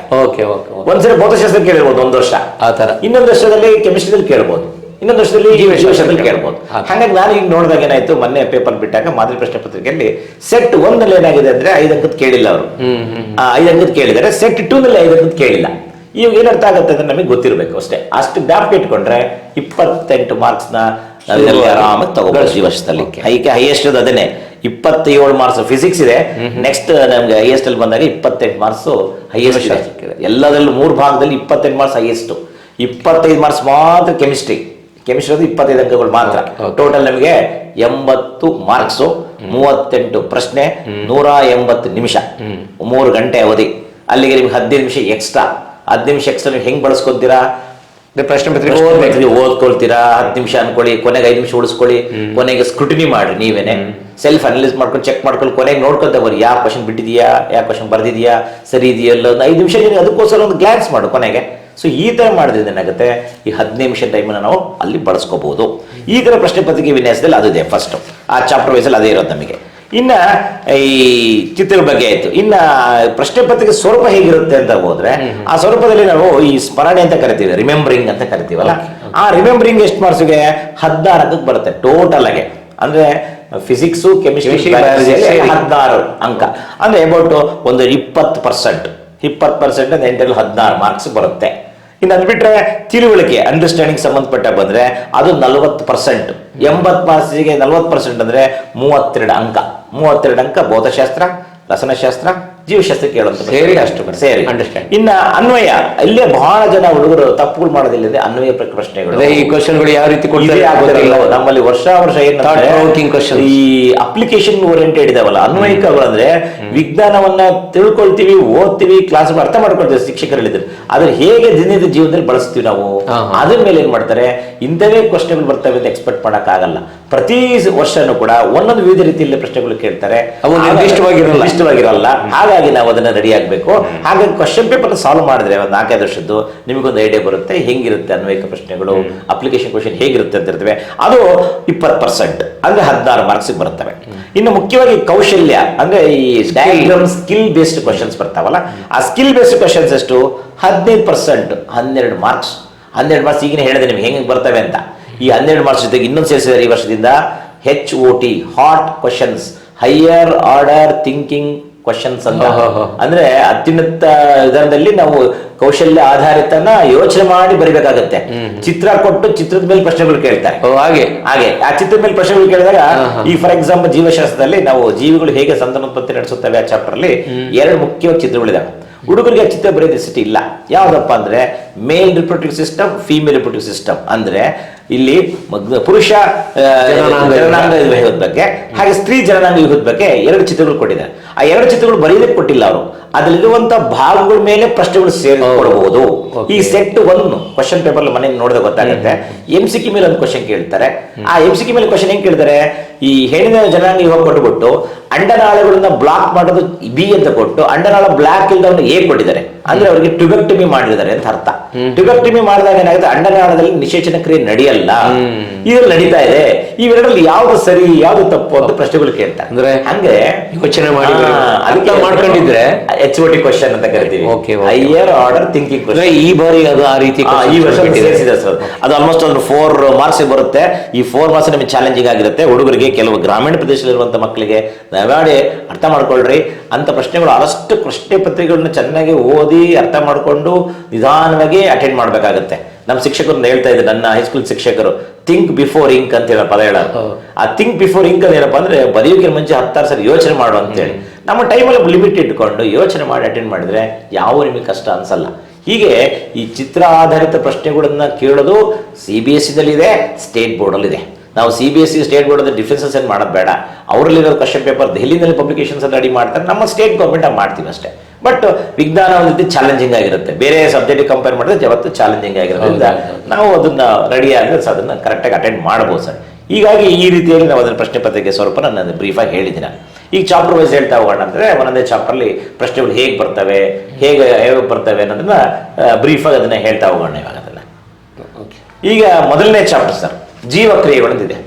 ಜೀವಕ್ರಿಯೆಗಳಲ್ಲಿ ನಾವು 4 ಉಪವಿಭಾಗಗಳು ಮಾಡ್ಕೊಳ್ಳೋಣ. ಏನೇನು ಮಾಡೋ ಉಪಯೋಗಗಳಂದ್ರೆ, ನಮ್ಗೆ ಫಸ್ಟ್ ಪೋಷಣೆ, ನ್ಯೂಟ್ರಿಷನ್ ಅಂತ ಕರಿತೀವಿ. 2ನೇದು ಉಸಿರಾಟ, ರೆಸ್ಪಿರೇಷನ್ ಅಂತ ಹೇಳ್ತೀವಿ. ಹಾಗೇನೆ 3 ಸಾಗಾಣಿಕೆ, ಟ್ರಾನ್ಸ್ಪೋರ್ಟೇಷನ್ ಅಂತ ಕರಿತೀವಿ. 4ನೇದು ವಿಸರ್ಜನೆ, ಎಕ್ಸ್ಕ್ರೀಷನ್ ಅಂತ ಕರಿತೀವಿ. ಈ 4 ಉಪವಿಭಾಗಗಳಲ್ಲಿ ಕೇಳುವಂತ ಪ್ರಶ್ನೆಗಳು ಬಹಳ ಬಹಳ ಇಂಪಾರ್ಟೆಂಟ್ ಆಗಿರ್ತವೆ. ಯಾವ ವಿಭಾಗದಲ್ಲಾರ ಕೇಳಬಹುದು, ವಸ್ತುನಿಷ್ಠ MCQ ಅದು ಬಹಳಷ್ಟು ಜ್ಞಾಪಕ.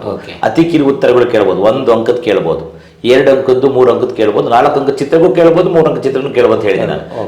ಎಸ್ಪೆಷಲಿ ನಾವು ಗೆಸ್ ಮಾಡಿದ ಪ್ರಕಾರ ಮಾನವನ ಹೃದಯ 3 ಅಂಕದ ಬಿಟ್ಟರೆ ಎಲ್ಲಿ ಕೂಡ ಹಳೆ ಕ್ವಶನ್ ಪೇಪರ್ ಅಲ್ಲಿ ಕೇಳಿಲ್ಲ ಜಾಸ್ತಿ.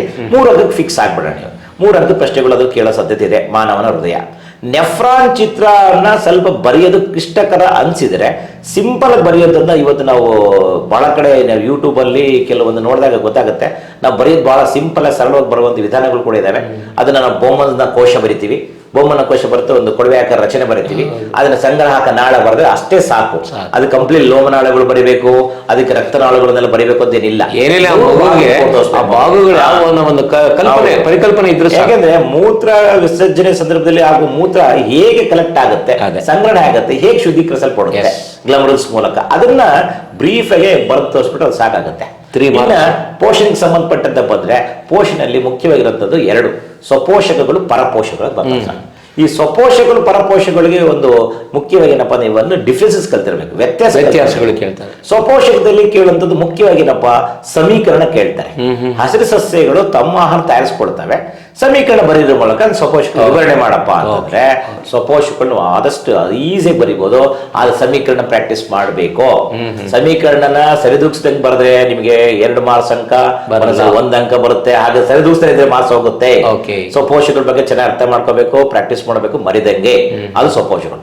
ಪರಪೋಷಕಗಳಲ್ಲಿ ಬಂದಾಗ ಮಾನವನ ಪರಪೋಷಣೆ ಬಗ್ಗೆ ಹೆಚ್ಚಾಗಿ ಕೇಳ್ತಾನೆ. ಅದು ಬಿಟ್ರೆ ಅಮೀಬಾದ ಬಗ್ಗೆ ಕೇಳ್ತಾನೆ. ಅಮೀಬಾದ ಪರಪೋಷಣೆ ಹೇಗಾಗುತ್ತೆ? ಅಮೀಬಾ ಒಂದು ನಿಮಗೆ ಚೆನ್ನಾಗಿ ಗೊತ್ತಿದೆ, ಪ್ರೋಟೋಜೋವಾ. ಅದು ಏಕಕೋಶ ಜೀವಿ.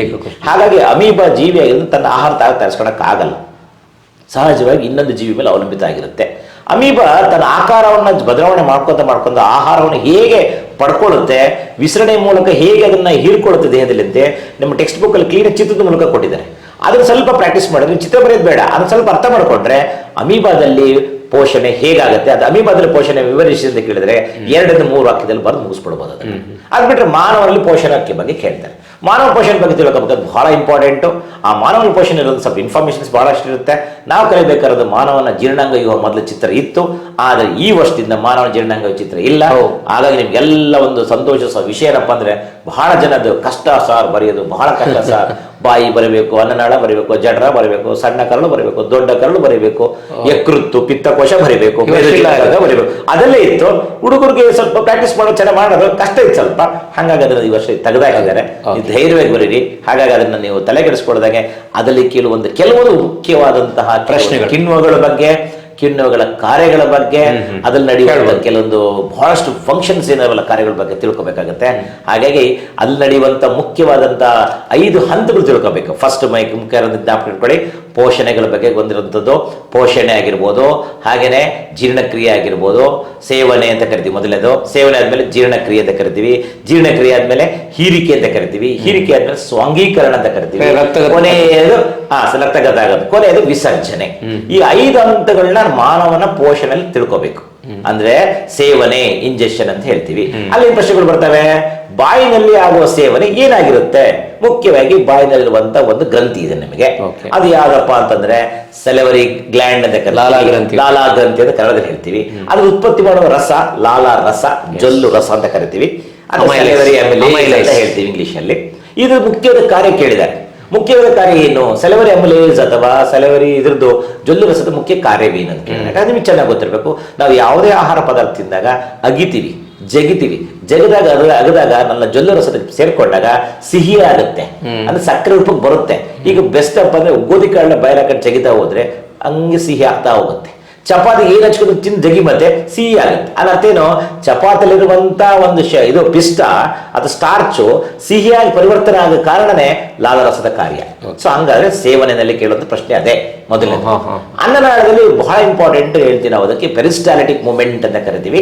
ಅನ್ನನಾಳದಲ್ಲಿ ಆಹಾರ ಹೋಗ್ತಾ ಇರ್ಬೇಕಾದ್ರೆ ಆ ಅನ್ನನಾಳದಲ್ಲಿರುವಂತ ಒಂದು ಏನು ಜೀವಕೋಶಗಳಿದಾವಲ್ಲ, ಈ ಅನುಲೇಪಕ ಜೀವಕೋಶಗಳು ಏನ್ ಕರಿತೀವಲ್ಲ, ಅಂಗಾಂಶಗಳು, ಅವೇನ್ ಮಾಡ್ತವೆ, ಸಂಕೋಚನ ವಿಕಸನ ಮಾಡ್ತಾ ಮಾಡ್ತಾ ಮಾಡ್ತಾ ಆಹಾರವನ್ನ ಕಳಿಸ್ತಾ ಇರುತ್ತೆ. ಆ ಪರಿಕ್ರಮಣ ಚಲನೆ ಆಗ್ತಾ ಆಗ್ತಾ ಆಗ್ತಾ ಸೀಲಿಗೆ ಹೋಗುತ್ತೆ, ಜಠರಕ್ಕೆ ಹೋಗುತ್ತೆ. ಇದ್ರ ಮೇಲೆ ಒಂದು ಪ್ರಶ್ನೆ ಬಂದಿದೆ, ಆ ಪರಿಕ್ರಮಣ ಚಲನ ಅನ್ನನಾಳದಲ್ಲಿ ಹೇಗಾಗುತ್ತೆ ಅಂದ್ರೆ ಏನು ಅಂತ ಕೇಳ್ತಾರೆ. ಎಷ್ಟು ಮಾರ್ಕ್ಸ್ ಕೊಡ್ತಾರೆ? ಅದನ್ನೆಲ್ಲ 1 ಮಾರ್ಕ್ಸ್ ಸರ್, ಅವೆಲ್ಲ 1 ಮಾರ್ಕ್ಸ್ ಬರುತ್ತೆ. ಡೀಟೇಲ್ಸ್ ಕೇಳಲ್ಲ, 1 ಮಾರ್ಕ್ಸ್ಗೆ. ಇನ್ನು ಜಠರಕ್ಕೆ ಬಂದಾಗ ನಡೆಯೋದೆ ಜೀರ್ಣಕ್ರಿಯೆ. ಸೇವನೆ ಬಾಯಲ್ಲಾಯ್ತು, ಜೀರ್ಣಕ್ರಿಯೆ ಜಠರದಲ್ಲಾಗುತ್ತೆ. ಜಠರದಲ್ಲಾದಾಗ ಅದಲ್ಲಿ ಕೇಳಿದ ಪ್ರಶ್ನೆಗಳು ಯಾವ ಬರ್ತವೆ? ಜಠರದ ಒಳಭಾಗದ ಗೋಡೆ ಹೇಗೆ ರಕ್ಷಿತವಾಗಿದೆ, ಆ ರಕ್ಷಣೆಗೆ ಕಾರಣ ಏನು ಅಂತ ಕೇಳ್ತಾರೆ. ಅಲ್ಲಿ ನಾವು ಮ್ಯೂಕಸ್ ಅಂತ ಕರಿತೀವಿ. ಆ ಮ್ಯೂಕಸ್ ನಮ್ಗಿರೋದ್ರಿಂದ ಯಾವುದೇ ಒಂದು ಆಹಾರ ಪದಾರ್ಥದಲ್ಲಿ ಖಾರ ಇರಲಿ, ಉಪ್ಪು ಇರಲಿ, ಹುಳಿ ಇರಲಿ, ಅದೆಲ್ಲ ತಡೆಗಟ್ಕೊಂಡು ಅದನ್ನ ನನಗೆ ಕಂಟ್ರೋಲ್ ಮಾಡೋ ರಕ್ಷಣೆ ಮಾಡದೆ ಆ ಮ್ಯೂಕಸ್ ಬಹಳಷ್ಟು ಗ್ರಂಥಿ. ಹಾಗಾಗಿ ಆಮ್ಲ ಇದೆ, ಕಿಣ್ವಗಳಿದ್ದಾವೆ. ಆಮ್ಲಗಳು ಹೆಚ್ಚಾಗಿ ಗೊತ್ತಿರಬೇಕು. ಒಂದೇ ಒಂದು ಆಮ್ಲ HCl ಹೈಡ್ರೋಕ್ಲೋರಿಕ್ ಆಮ್ಲ. ಕಿಣ್ವಗಳು ಗೊತ್ತಿರಬೇಕು ನಿಮಗೆ, ರೆನಿನ್ ಅಂತ ಒಂದು, ಪೆಪ್ಸಿನ್ ಅಂತ ಒಂದು, ಈ ಕಿಣ್ವಗಳಿದಾವೆ. ಇನ್ನು ಪಿತ್ತಕೋಶ, ಲಿವರ್ ಅಂತ ಕರಿತೀವಲ್ಲ, ಅದರಿಂದ ಬರುವಂತ ಒಂದು ಬೈಲ್ ಜ್ಯೂಸ್ ಅಂತ ಕರಿತೀವಿ. ಆ ಬೈಲ್ ಜ್ಯೂಸ್ಗಳು ಏನ್ ಮಾಡ್ತವೆ, ಬಹಳ ಉಪಯುಕ್ತ ಆಗ್ತವೆ.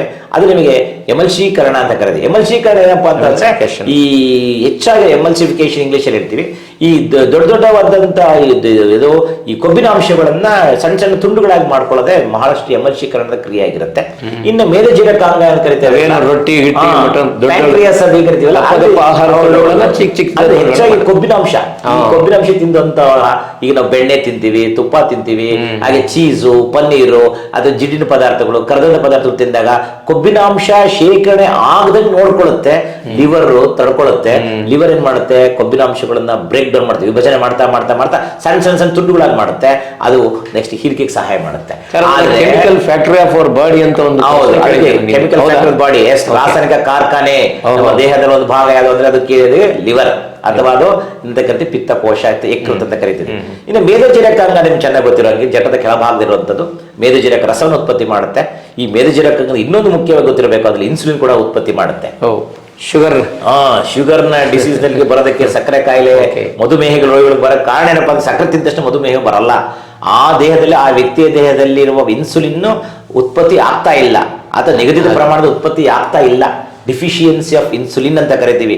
ಯಾವಾಗ ಕೊರತೆ ಆಗುತ್ತೋ ಆ ವ್ಯಕ್ತಿಗೆ ಸಕ್ಕರೆ ಕಾಯಿಲೆ, ಡಯಾಬಿಟಿಕ್ ಅಥವಾ ಮಧುಮೇಹಿ ರೋಗ, ಸಿಹಿಮೂತ್ರ ರೋಗ ಅಂತ ಮೊದಲು ಕರಿತಾ ಇದ್ರು, ಅದನ್ನ ಕರೀತಾರೆ. ಅಷ್ಟು ಬಿಟ್ರೆ ಇನ್ನ ಆ ಜೀರ್ಣಕ್ರಿಯೆ ಹಂತ ಮುಗಿತು, ಸೇವನೆ ಮುಗಿತು, ಜೀರ್ಣಕ್ರಿಯೆ ಮುಗಿತು. ಮೂರನೇದು ಬಂದ್ಬಿಟ್ಟು ಹೀರಿಕೆ. ಹೀರಿಕೆ ಎಲ್ಲ ಆಗ್ತಾ ಇದೆ ಅಂದ್ರೆ ಸಣ್ಣ ಕರಳಲ್ಲಾಗುತ್ತೆ. ಸಣ್ಣ ಕರಳದಲ್ಲಿ ವಿಲಯಗಳ ಬಗ್ಗೆ ಪ್ರಶ್ನೆ ಕೇಳಿದ್ದಾರೆ. ಅಲ್ಲೂ ಒಂದ್ ಮಾರ್ಕ್ ಇದೆ. ಅಂದ್ರೆ ಬೆಳೆದಾಕಾರಂತ ರಚನೆ ಇರುವಂತಹ ಸಣ್ಣ ಕರಳಿನ ಒಳಗೋಡೆಯಲ್ಲಿ ಯಾವ ರಚನೆಗಳಿದ್ರೆ ಅವು ವಿಲ್ಲೈ. ನೇರವಾಗಿ ಕೇಳಬಹುದು. ಸಣ್ಣ ಕರಳಿನಲ್ಲಿರುವಂತ ಬೆಳ್ಳಾಕಾರದ ರಚನೆಗಳಿಗೆ ಏನಂತ ಕರೆಯುವರು, ಅಥವಾ ಆಪ್ಷನ್ MCQ ನಲ್ಲಿ ಕೇಳಬಹುದು. ಅವಾಗ ವಿಲ್ಲೈ ಅಂತ ಕರಿತೀವಿ. ವಿಲ್ಲೈನ ಕಾರ್ಯವೇನು? ವಿಲ್ಲೈನ ಕಾರ್ಯ ಇಷ್ಟೇ, ಏನಿಲ್ಲ, ಹೀರಿಕೆ. ನಾವು ಪಡೆದಂತ ಆಹಾರವನ್ನ ಎಲ್ಲ ವಿಭಜನೆಗೊಂಡಿರುತ್ತೆ. ವಿಭಜನೆದಾಗ ಅದು ಗ್ಲುಕೋಸ್ ಇರ್ಬೋದು, ಅಮಿನೋ ಆಮ್ಲಗಳಾಗಿರ್ಬೋದು, ಬೇರೆ ಬೇರೆ ಫ್ಯಾಟಿ ಆಮ್ಲಗಳು ಎಲ್ಲ ಎಲ್ಲವೂ ಏನ್ ಮಾಡ್ಕೊಳ್ಳುತ್ತದೋ ಹೀರ್ಕೊಳ್ಳೋಕೆ ಸಹಾಯ ಮಾಡೋದಕ್ಕೆ ಹೀರಿಕೆ ಕಾರ್ಯ ವಿಲ್ಲೈ. ಸಣ್ಣಗಳು ಹೀರಿಕೆ ಆಯ್ತು, ಅದು ಹೀರಿಕೆ ಅಂತ ಮುಗೀತು. ಸ್ವಾಂಗೀಕರಣ. ಸ್ವಾಂಗೀಕರಣ ಏನಪ್ಪಾ ಅಂದ್ರೆ ಅದನ್ನ ದೇಹಗತ ಮಾಡ್ಕೋಬೇಕು. ಯಾವುದೇ ಆಹಾರ ಅಂತ ನಾವು ಏನ್ ಮಾಡ್ತೀವಿ, ಆಹಾರ ಏನಕ್ಕೆ ಬೇಕು ಅಂತ ಹೇಳ್ತೀವಿ, ಶಕ್ತಿಗೆ ಬೇಕು, ಶಕ್ತಿ ಆಗ್ಬೇಕು, ಕೆಲಸ ಮಾಡಬೇಕು. ಅಂದ್ರೆ ಶಕ್ತಿಯ ರೂಪ ಕೊಡ್ಬೇಕಾದ್ರೆ ಆಹಾರ ಪಡೆದಿದ್ದು ಹೀರಿಕೆ ಆಯ್ತು, ಹೀರಿಕೆ ಆಗಿದ್ದು ಈಗ ಸ್ವಾಂಗೀಕರಣ ಆಗ್ಬೇಕು. ಅದಕ್ಕೆ ದೇಹಗತವನ್ನು ಮಾಡ್ಕೊಳ್ಳೋದು ಅಂತ ಕರಿತೀವಿ. ಸ್ವಾಂಗೀಕರಣ ಆದಾಗ ಎಲ್ಲರೂ ತಿಂದಂತ ಆಹಾರಗಳು ಏನಾಗ್ತವೆ, ಸಂಬಂಧಪಟ್ಟಂತ ಎಲ್ಲಕ್ಕೂ ಹೋಗ್ಬಿಟ್ಟು ಆಯಾ ಸಂಬಂಧಪಟ್ಟಂತ ಕಾರ್ಯಗಳ ನಿರ್ವಹಣೆ ಮಾಡೋದಕ್ಕೆ ಶಕ್ತಿ ಒದಗಿಸ್ತವೆ. ಹಾಗಾಗಿ ಅದು ನಾವೇಂತ ಸ್ವಾಂಗೀಕರಣ, ಅದು ದೇಹಗತ ಮಾಡಿಕೊಳ್ಳೋದು ಕರೆ. ಉಳಿದಂತ ತ್ಯಾಜ್ಯ ಪದಾರ್ಥ, ಬೇಡವಾದ ಪ್ರದೇಶ ಅಥವಾ ಕಷಫಲ ಪದಾರ್ಥಗಳು ಏನ್ ಮಾಡ್ತವೆ, ದೊಡ್ಡ ಕರಳಿಗೆ ಬರ್ತವೆ. ದೊಡ್ಡ ಕರಳಿನಲ್ಲಿ ಪುನಃ ಮತ್ತೆ ನೀರನ್ನು ಮಾತ್ರ ಹೀರ್ಕೊಡ್ತವೆ.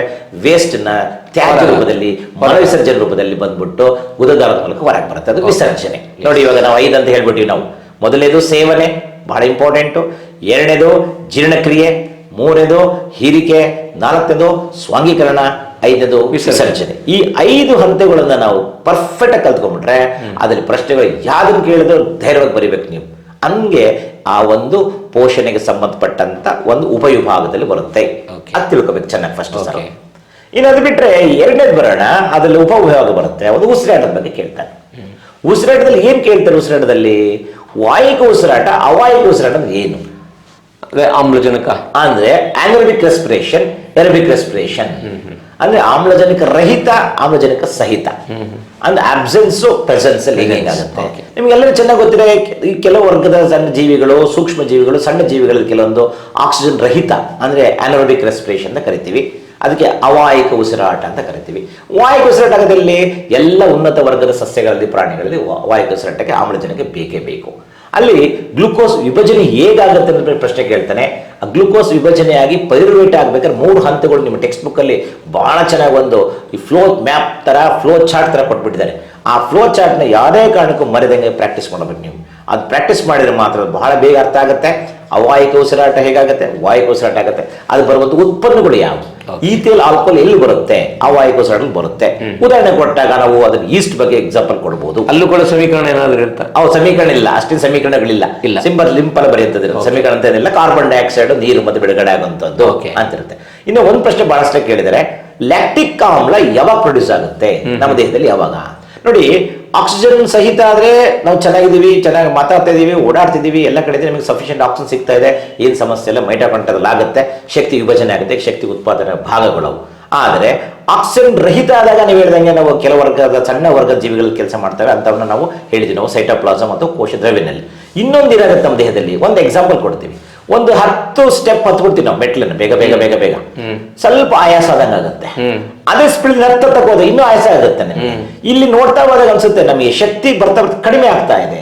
ಕಾರಣ ಆಕ್ಸಿಜನ್ ನಮಗೆ ಸಫಿಷಿಯಂಟ್ ಸಿಗ್ತಾ ಇಲ್ಲ, ಕೊರತೆ. ಅಂದ್ರೆ ಆಕ್ಸಿಜನ್ ಕೊರತೆ ಆದಾಗ ಅದ್ರ ಮೇಲೆ ಪ್ರಶ್ನೆ ಬಹಳ ಸರಿ ಬಂದ ವಿದ್ಯಾರ್ಥಿಗಳೇ, ಅದು ದಯವಿಟ್ಟು ನೋಟ್ ಮಾಡ್ಕೋಬೇಕು. ಏನಪ್ಪಾ, ಆಕ್ಸಿಜನ್ ಕೊರತೆ ಆದಾಗ ನಮ್ಮ ದೇಹದಲ್ಲಿ ಏನ್ ಬದಲಾವಣೆ ಆಗುತ್ತೆ ಅನ್ನೋದಾದ್ರೆ, ನಮ್ಮ ದೇಹದ ಮಾಂಸಖಂಡಗಳು ಏನಾಗ್ತವೆ, ನೋವು ಜಾಸ್ತಿ ಆಗ್ತವೆ. ಅದಕ್ಕೆ ಮಸಲ್ ಸ್ಪ್ಯಾಮ್ ಅಂತೀವಿ, ಮಸಲ್ ಕ್ರಾಂಪ್ಸ್ ಅಂತೀವಿ. ಮಸಲ್ಸ್ ಕ್ರಾಂಪ್ಸ್ ಆದಾಗ ಏನಾಗುತ್ತೆ, ಸಿಕ್ಕಾಬಿಟ್ರೆ ನೋವು ಬರುತ್ತೆ. ಕಾರಣ ಆಕ್ಸಿಜನ್ ಕೊರತೆ. ಇವೇ ಥಾಟ್ ಪ್ರೊವೋಕಿಂಗ್ ಇವೇ ಥಾಟ್ ಪ್ರೊವೋಕಿಂಗ್ ಕ್ವೆಶ್ಚನ್ಸ್. ಯಾಕೆ ಅಂತಂದ್ರೆ ಹೈಯರ್ ಆರ್ಡರ್ ಥಿಂಕಿಂಗ್. ಒಬ್ಬ ವಿದ್ಯಾರ್ಥಿ ಅಂದ್ರೆ ಹೆಂಗ್ ಕೊಡ್ತಾರೆ ಅಪ್ಲಿಕೇಶನ್ ಅಲ್ಲಿ, ಒಬ್ಬ ವಿದ್ಯಾರ್ಥಿ 100 ಮೀಟರ್ ಓಡಿದಾನಪ್ಪ, ಅದೇ ವಿದ್ಯಾರ್ಥಿ ಮತ್ತೆ ವಾಪಸ್ 100 ಮೀಟರ್ ಬರ್ತಾ ಇದ್ದಾನೆ. ಶಕ್ತಿ ಕಡಿಮೆ ಆಯ್ತು, ಜಾಸ್ತಿ ಆಯ್ತು, ಕಡಿಮೆ ಆಯ್ತು. ಕಡಿಮೆ ಆಗೋದಕ್ಕೆ ಕಾರಣ ಏನಾಯ್ತು? ಹಾಗಾದ್ರೆ ಆಮೇಲೆ ಆಕ್ಸಿಜನ್ ಕೊರತೆ ಉಂಟಾಗ್ತಾ ಇದೆ ನೋಡಿ. ಅವಾಗ ಅವ್ನು ಬೀಳಬಹುದು. ಉತ್ತರ ಸುಲಭ ಇದೆ, ಆದ್ರೆ ಕಾಲ್ ನೋವು ಬರ್ಬೋದು ಅವನಿಗೆ. ಎಷ್ಟೋ ಸರಿ ಹೃದಯ ಸ್ತಂಭನ ಆಗ್ಬಿಡುತ್ತೆ, ಕಾರ್ಡಿಯಾಕ್ ಅರೆಸ್ಟ್ ಆಗ್ಬಿಡುತ್ತೆ. ಈ ಕಾರ್ಡಿಯಾಕ್ ಅರೆಸ್ಟ್ ಆದಾಗ ಎಷ್ಟೋ ಜನ ಎಕ್ಸರ್ಸೈಸ್ ಮಾಡ್ತಾರೆ. ಅದಕ್ಕೆ ಹೇಳ್ತೀವಿ, ಎಕ್ಸರ್ಸೈಸ್ಗಳು ಮಾಡ್ಬೇಕಾದ್ರೆ ರೆಸ್ಟ್ ಕೊಡಬೇಕು. ಒಂದು ಎಕ್ಸರ್ಸೈಸ್ ಇನ್ನೊಂದು ಎಕ್ಸರ್ಸೈಸ್ ಕನಿಷ್ಠ 5 ನಿಮಿಷ ರೆಸ್ಟ್ ಕೊಡಬೇಕು. ನಾವು ಬ್ರೀತ್ ಇನ್ ಬ್ರೀತ್ ಔಟ್, ಆ ಆಕ್ಸಿಜನ್ ತಗೊಂಡು ಬಿಡೋದ್ರ ಮೂಲಕ 5 ನಿಮಿಷ ತಗೊಂಡ್ರೆ ನಮ್ಮ ನಾರ್ಮಲ್ ಆಗಿ ಮಸಲ್ಸ್ಗಳು, ಸ್ನಾಯುಗಳು ಮತ್ತೆ ಏನಾಗ್ತವೆ, ರೆಡಿ ಆಗ್ತವೆ. ಅದು ಬಿಟ್ಟು ಒಂದು ಅಟ್ಟಷ್ಟು ಹೆಚ್ಚು 2 hours 3 hours ವರ್ಕೌಟ್ ಮಾಡಿಬಿಟ್ರೆ ಅದಕ್ಕೆ ಆಯಾಸ ಜಾಸ್ತಿ ಆಗುತ್ತೆ, ಲ್ಯಾಕ್ಟಿಕ್ ಆಮ್ಲ ಉತ್ಪತ್ತಿ ಆಗುತ್ತೆ. ಆವಾಗ ಅಪಘಾತಗಳು ಸಂಭವಿಸ್ತವೆ. ಅಂದರೆ ಈ ರೀತಿ ಅನಾಹುತಗಳು ಕೂಡ ಸಂಭವಿಸುವ ಚಾನ್ಸಸ್ ಬಹಳ ಇರುತ್ತೆ. ನೋಡಿ, ಇದು ಅಪ್ಲಿಕೇಶನ್ ಕ್ವಶನ್ನೇ, ಪಾಠದಲ್ಲಿ ಟೆಕ್ಸ್ಟ್ ಬುಕ್ಕಲ್ಲಿ ಇದೆ. ಹಾಗಂತೇಳಿ ಪ್ರಶ್ನೆಗಳು ನೇರವಾಗಿ ಕೇಳಲ್ಲ, ಸ್ವಲ್ಪ ಈ ಅನ್ವಯಿಕ ಪ್ರಶ್ನೆಗಳು ಕೇಳ್ತಾರೆ, ಟ್ವಿಸ್ಟ್ ಮಾಡ್ತಾರೆ. ಹಾಗಾಗಿ ಅದನ್ನು ಚೆನ್ನಾಗಿ ಓದ್ಕೊಳ್ಳಿ. ಅದು ಮುಖ್ಯವಾಗಿ ಅಂತ ಕಲಿಯುವಂಥದ್ದು. ಅದು ವಾಯು ಉಸಿರಾಟಕ್ಕೆ ಸಂಬಂಧಪಟ್ಟ, ಈ ಉಸಿರಾಟಕ್ಕೆ ಸಂಬಂಧಪಟ್ಟಂತ ಪ್ರಶ್ನೆಗಳಾಗ್ತವೆ. ಮಾನವ ಉಸಿರಾಟ ಆಗ್ಬೇಕಾದ್ರೆ ಅಂಗಗಳು ಗೊತ್ತಿರಬೇಕು. ಫಸ್ಟ್ ಉಸಿರಾಟದ ಅಂಗಗಳು ಯಾವ ನಮಗೆ? ಮೂಗಿನ ಕೆಲ ಭಾಗಲ ಹೊಳ್ಳೆಗಳಿದೆ, ಮೂಗಿನ ಹೊಳ್ಳೆಗಳಿದೆ. ಅದರಲ್ಲಿ ಬರುವಂಥ ಉಸಿರಿನಾಳುಗಳೇನು? ಉಸಿರಿನಾಳಕ್ಕೆ ಸಂಬಂಧಪಟ್ಟ ಕೆಲವೊಂದು ಇಲ್ಲಿ ಸಿ ಶೇಪ್ಡ್ ಅಂದ್ರೆ ಸಿ ಆಕಾರದ ಮೃದ್ವಸ್ಥಿಗಳು ನಮ್ಮಲ್ಲಿ ಇಲ್ಲಿ ಇರ್ತವೆ. ಈ ಸಿ ಆಕಾರದ ಮೃದ್ವಸ್ಥಿಗಳು ಹೀಗಿರೋದ ಕಾರಣ ಏನು? ಯಾಕೆ ಸ್ಟ್ರೈಟ್ ಇರಬಾರ್ದಾಗಿತ್ತು ನಮ್ಮ ಮೂಳೆ? ಯಾಕೆ ಅಲ್ಲಿ ರಿಂಗ್ ತರ ಇರುವಂತ ರಚನೆ ಇದೆ? ರಿಂಗ್ ತರ ರಚನೆ ಇದ್ದಿದ್ದು ಏನಾಗುತ್ತೆ ಅದಕ್ಕೆ ಕಾರಣ ಗಾಳಿ ಒಳಗಡೆ ಹೋಗೋದಕ್ಕೆ, ಉಸಿರಾಡದ ಹೋಗೋದಕ್ಕೆ ಇರುವಂತ ರಚನೆ, ಅದು ಮೃದ್ವಸ್ಥಿ, ಮೃದುವಾದ ಅಸ್ಥಿ. ಮೃದುವಾದ ಅಸ್ಥಿ ನಮಗೆ ಇರೋದು ದೇಹದಲ್ಲಿ ಈ ಭಾಗದಲ್ಲಿ, ಒಂದು ಉಸಿರಾಳದಲ್ಲಿ, ಅದು ಬಿಟ್ರೆ ಕಿವಿಯ ಭಾಗ, ಅದು ಬಿಟ್ರೆ ಮೂಗಿನ ಭಾಗ. ಈ 3 ಮುಖ್ಯವಾಗಿ ನಮಗೆ ಉಸಿರಾಳಗಳು. ಒಂದು ನಾಲಿಗೆ, ಅಲ್ಲೆಲ್ಲ ಮೃದ್ವಸ್ಥಿಗಳಿರುತ್ತಂತೆ. ಮೃದ್ವಸ್ಥಿಗಳಿರೋದ್ರಿಂದ ನಮಗೆ ದೇಹದ ಬಹಳ ಬೇಗ ವಿಕಸನಕ್ಕೆ, ಸಂಕೋಚನಕ್ಕೆ ಸಹಾಯ ಮಾಡುವಂಥದ್ದು. ಹಾಗಾಗಿ ಅದು ಬಿಟ್ಟರೆ ಶ್ವಾಸಕೋಶದಲ್ಲಿರುವಂಥ ಅಲ್ವೇಯುಗಳಿದ್ದಾವೆ, ಗಾಳಿಗೂಡುಗಳು. ಆ ಗಾಳಿಗೂಡುಗಳ ಮೂಲಕ ಆಗುವಂಥ ಈ ಉಸಿರಾಟದ ಕ್ರಿಯೆ, ಅದ್ರ ಬಗ್ಗೆ ನಾವು ನೋಡ್ಕೋಬೇಕಾಗತ್ತೆ. ಅದ್ರ ಬಗ್ಗೆ ಚಿತ್ರ ಬೇರೆ ಇಲ್ಲ. ಯಾವುದೇ ಕಾರಣಕ್ಕೂ ಮಾನವನ ಶ್ವಾಸ ಬಗ್ಗೆ ಚಿತ್ರ ಇಲ್ಲ. ಅದಕ್ಕೆ ಬರುವಂಥ ಪ್ರಶ್ನೆಗಳು ಮಾತ್ರ ಕೇಳೋ ಸಾಧ್ಯತೆ ಇದೆ. ಇದು ಉಸಿರಾಟಕ್ಕೆ ಸಂಬಂಧಪಟ್ಟ ಅಂತ ಒಂದು ಭಾಗ ಆಗುತ್ತೆ. ಇದು ಉಸಿರಾಟಕ್ಕೆ ಸಂಬಂಧಪಟ್ಟ. ಇನ್ನ ಪೋಷಣೆ ಆಯಿತು, ಉಸಿರಾಟ ಕ್ರಿಯೆ ಆಯಿತು. ತಿಳ್ಕೊಬೇಕೇನಪ್ಪ ಅಂತಂದ್ರೆ ಅಲ್ಲಿ ಸ್ವಪೋಷಗಳು ಸಸ್ಯಗಳ ಬಗ್ಗೆ ತಿಳ್ಕೊಂಡ್ವು. ಉಸಿರಾಟದಲ್ಲಿ ಕೂಡ ಪ್ರಾಣಿಗಳ ಬಗ್ಗೆ ಅಲ್ಲ, ಸಸ್ಯಗಳ ಬಗ್ಗೆ ಬಹಳ ಇಂಪಾರ್ಟೆಂಟ್. ನಾವು ಈ ಚಾಪ್ಟರ್ ಏನಪ್ಪಾ ಅಂದ್ರೆ ಸಸ್ಯ ಮತ್ತು ಪ್ರಾಣಿಗಳಲ್ಲಿ ಹೇಗೆ ನಡೆಯುತ್ತೆ ಉಸಿರಾಟ ಕ್ರಿಯೆ ಹೇಗೆ ನಡೀತದೆ. ಪೋಷಣೆಯಲ್ಲಿ ನಾವು ಸ್ವಪೋಷಣೆ ಹೇಳ್ಬಿಡ್ತೀವಿ, ಸಸ್ಯಗಳು ತಾವು ಆಹಾರ ತಯಾರಿಸ್ಕೊಳ್ತವೆ. ಪ್ರಾಣಿಗಳು ಉಸಿರಾಟ ಹೆಂಗಾಗುತ್ತೆ ಅದು ಹೇಳಿದೆ. ಈಗ ಸಸ್ಯಗಳು ಉಸಿರಾಟ ಹೆಂಗಾಗುತ್ತೆ ಅದಕ್ಕೆ ಮುಖ್ಯವಾಗಿ ಗೊತ್ತಿರ್ಬೇಕು. ಸಸ್ಯಗಳಿಗೆ ಉಸಿರಾಟ ಕ್ರಿಯೆ ನಡಿಬೇಕಾದ್ರೆ ಅವುಗಳಿಗೆ ಪತ್ರರಂಧ್ರಗಳಿವೆ. ಆ ಪತ್ರರಂಧ್ರಗಳ ಮೂಲಕ ಅವು ಮಾಡೋ 3 ಕೆಲಸಗಳಿದಾವೆ. ಉಸಿರಾಟ ಕೆಲಸ ಒಂದು ಮಾಡುತ್ತೆ, ಬಾಷ್ಪ ವಿಸರ್ಜನೆ ಕೆಲಸ ಮಾಡುತ್ತೆ, ಹೆಚ್ಚಾಗಿ ಹೊರಗಡೆ ಹಾಕುವ ಕೆಲಸ ಆಗಿರುತ್ತೆ, ಅಥವಾ ಅನಿಲ ವಿನಿಮಯ ಅಂತ ಕರಿತೀವಲ್ಲ. ಈ ವಿಷಯಕ್ಕೆ ಸಂಬಂಧಪಟ್ಟಂತೂ ಕೂಡ ಥಾಟ್ ಪ್ರೊವೋಕಿಂಗ್ ಕ್ವಶನ್ಸ್ ಕೇಳಬಹುದು. ಅದು ಪ್ರಶ್ನೆ ಬಂದಿದೆ. ಯಾಕೆ ಈ ತೆರೆದ ಪತ್ರರಂಧ್ರದಲ್ಲಿ ಈ ಕಾವಲು ಜೀವಕೋಶಗಳು ಉಬ್ಬುತ್ತವೆ? ಒಂದ್ಸಲ ಪ್ರಶ್ನೆ ಬಂದಿದೆ. ಕಾವಲು ಜೀವಕೋಶಗಳು ಉಬ್ಬುದಕ್ಕೆ ಕಾರಣ ಏನು? ಒಳಗೆ ನೀರಿನಂಶ ಜಾಸ್ತಿ ಆಯ್ತು, ಅರಿವು ಉಬ್ಬುತ್ತವೆ. ನೀರಿನಂಶ ಕಡಿಮೆ ಆಯ್ತು ತಕ್ಷಣ ಏನಾಗ್ತವೆ? ಕುಗ್ಗುತ್ತವೆ. ಅಂದ್ರೆ ಸಂಕೋಚನ ವಿಕಸನ ಕ್ರಿಯೆ ಆಗೋದು ಆ ಕೋಶ ಕೇಂದ್ರದ ಸಹಾಯದಿಂದ ಮಾತ್ರ. ನ್ಯೂಕ್ಲಿಯಸ್ ಇರುತ್ತೆ, ಈ ಕೆಲಸ ಮಾಡ್ತಾ ಇರುತ್ತೆ. ಆಮೇಲೆ ಇನ್ನೊಂದು, ಈ ಬಾಷ್ಪ ವಿಸರ್ಜನೆಯಿಂದ ಕರಿತೀವಲ್ಲ, ಟ್ರಾನ್ಸ್ಪಿರೇಷನ್ ಅಂತ ಇಂಗ್ಲಿಷ್ ಅಲ್ಲಿ ಕರಿತೀವಲ್ಲ, ಅದು ಯಾವ ಕಾಲದಲ್ಲಿ ಜಾಸ್ತಿ ಅಂತ ಕೇಳ್ಬಿಡ್ತಾರೆ. ಬಹಳ ಜನ ಹುಡುಗರು ಬರ್ದು ಬಿಡ್ತಾರೆ, ಬೇಸಿಗೆ ಕಾಲದಲ್ಲಿ ಜಾಸ್ತಿ. ತಪ್ಪು. ಬಾಷ್ಪ ವಿಸರ್ಜನೆ ಆಗೋದು ಬೇಸಿಗೆಕಾಲ ಜಾಸ್ತಿ ಆಗಲ್ಲ. ಯಾಕೆಂದ್ರೆ ಸಸ್ಯಗಳಿಗೆ ನೀರಿನ ಅವಶ್ಯಕತೆ ಇದೆ. ಆಗ ಎಲೆಗಳು ಚೆನ್ನಾಗಿರ್ಬೇಕಪ್ಪ ಅಂದ್ರೆ ನೀರನ್ನ ಉಳಿಸ್ಕೋಬೇಕಾದ್ರು, ನೀರನ್ನ ಬಿಟ್ಕೊಡಕ್ ಆಗಲ್ಲ. ಹಾಗಾಗಿ ಮಳೆಗಾಲ ಮತ್ತು ಚಳಿಗಾಲದಲ್ಲಿ ನೀರಿನ ಅವಶ್ಯಕತೆ ಇಲ್ಲ, ವಾತಾವರಣ ತಂಪಾಗಿರುತ್ತೆ, ಬಾಷ್ಪ ವಿಸರ್ಜನೆ ಕ್ರಿಯೆ ಜಾಸ್ತಿ ಆಗುತ್ತೆ. ಹಾಗೆ ಬೇಸಿಗೆ ಕಾಲದಲ್ಲಿ ಬಾಷ್ಪ ವಿಸರ್ಜನೆ ರೇಟ್ ಸ್ವಲ್ಪ ಕಡಿಮೆ ಆಗುತ್ತೆ. ಹೀಗೆ ಪತ್ರದ ಮೂಲಕ ಆಗುವಂತ ಉಸಿರಾಟ ಕ್ರಿಯೆ. ಇನ್ನು ಅದು ಬಿಟ್ರೆ ಲೆಂಟಿಸೆಲ್ಸ್ ಅಂತ ಕರಿತೀವಿ. ಅಂದ್ರೆ ಯಾವಪ್ಪ ಅಂತಂದ್ರೆ ಈ ಬಾರ್ಕ್ ಅಂತ ಹೆಂಗ್ ಕರಿತೀವಲ್ಲ, ಈ ಕಾಂಡದ ಭಾಗದಲ್ಲಿ ಮರದೆಲ್ಲ ತೊಗಟಿದ ಅಲ್ಲಲ್ಲಿ ಸಣ್ಣ ಸಣ್ಣ ರಂಧ್ರಗಳಿದಾವೆ. ಈ ರಂಧ್ರದ ಮೂಲಕ ಕೂಡ ಉಸಿರಾಟ ಕ್ರಿಯೆ ನಡೀತಾ ಇರುತ್ತೆ. ಅದಕ್ಕೆ ನೋಡಿ, ನಮ್ಮ ಮರದ ಕೆಳಗಡೆ ನಿಂತಾಗ ತಂಪಾದ ಅನುಭವ ಬರುತ್ತೆ. ಎಲೆಗಳಿಂದ ಬರುವಂತ ಗಾಳಿ ಇರ್ಬೋದು ನಮಗೆ, ಇವೆಲ್ಲ ಆಗೋದ ಕಾರಣ ಆ ಕಾರಣಕ್ಕೋಸ್ಕರ. ಅದು ಬಿಟ್ಟರೆ ಈ ಮೂರನೇ ಅದಪ್ಪ ಅಂದ್ರೆ ಈ ಸಸ್ಯಗಳ ಬೇರುಗಳಲ್ಲಿರುವಂಥ ಸಣ್ಣ ಸಣ್ಣ ರಂಧ್ರಗಳ ಮೂಲಕ ಅಲ್ಲೂ ಕೂಡ ಅನಿಲಗಳ ವಿನಿಮಯ ಮಣ್ಣಿನಲ್ಲಾಗುತ್ತೆ. ಅಂದ್ರೆ ಉಸಿರಾಟ ಕ್ರಿಯೆ ಆಗೋದಲ್ಲಿ ಒಂದು ಎಲೆಗಳಲ್ಲಿ, ಒಂದು ಕಾಂಡಗಳಲ್ಲಿ, ಒಂದು ಬೇರುಗಳು. ಅದು ಸಸ್ಯಗಳಾಗಲಿದ್ದು ಉಸಿರಾಟ. ಅದನ್ನ ಚೆನ್ನಾಗಿ ಜ್ಞಾಪಕ ಇಟ್ಕೋಬೇಕು. ಉಸಿರಾಟ ಕ್ರಿಯೆ ಯಾವುದೇ ಆಗಲಿ, ಪ್ರಾಣಿ ಆಗಲಿ ಸಸ್ಯಗಳಾಗಲಿ, ಪಡ್ಕೊಳ್ಳೋದು ಆಕ್ಸಿಜನ್ ಬಿಡುಗಡೆ ಮಾಡೋದು ಮಾತ್ರ ಈ ಕಾರ್ಬನ್ ಡೈಆಕ್ಸೈಡ್. ಆದ್ರೆ ಹುಡುಗರು ಬಹಳ ಜನ ಕನ್ಫ್ಯೂಸ್ ಮಾಡ್ಕೊಳ್ಳೋದು, ದ್ಯುತಿ ಸಂಶ್ಲೇಷಣ ಕ್ರಿಯೆಗೂ ಉಸಿರಾಟಕ್ಕೂ ವ್ಯತ್ಯಾಸ ಇದೆ. ಬಹಳ ಜನ ವಿದ್ಯಾರ್ಥಿಗಳು ಅರ್ಥ ಮಾಡ್ಕೋಬೇಕು ಅದನ್ನ. ದ್ಯುತಿ ಸಂಶ್ಲೇಷಣ ಕ್ರಿಯೆಯಲ್ಲಿ ಕಾರ್ಬನ್ ಡೈಆಕ್ಸೈಡ್ ತಗೊಳ್ತವೆ, ಆಮ್ಲಜನಕ ಬಿಡುಗಡೆ ಮಾಡ್ತವೆ. ಉಸಿರಾಟ ಕ್ರಿಯೆಯಲ್ಲಿ ಆಕ್ಸಿಜನ್ ಪಡ್ಕೊಳ್ತವೆ, ಇಂಗಾಲದ ಡೈಆಕ್ಸೈಡ್ ಬಿಡುಗಡೆ ಮಾಡ್ತವೆ. ಈ ಅನಿಲಗಳ ವಿನಿಮಯಕ್ಕೆ ಕಾರಣ ಯಾವುದು? ಪತ್ರರಂಧ್ರ, ಸ್ಟೊಮ್ಯಾಟಾ.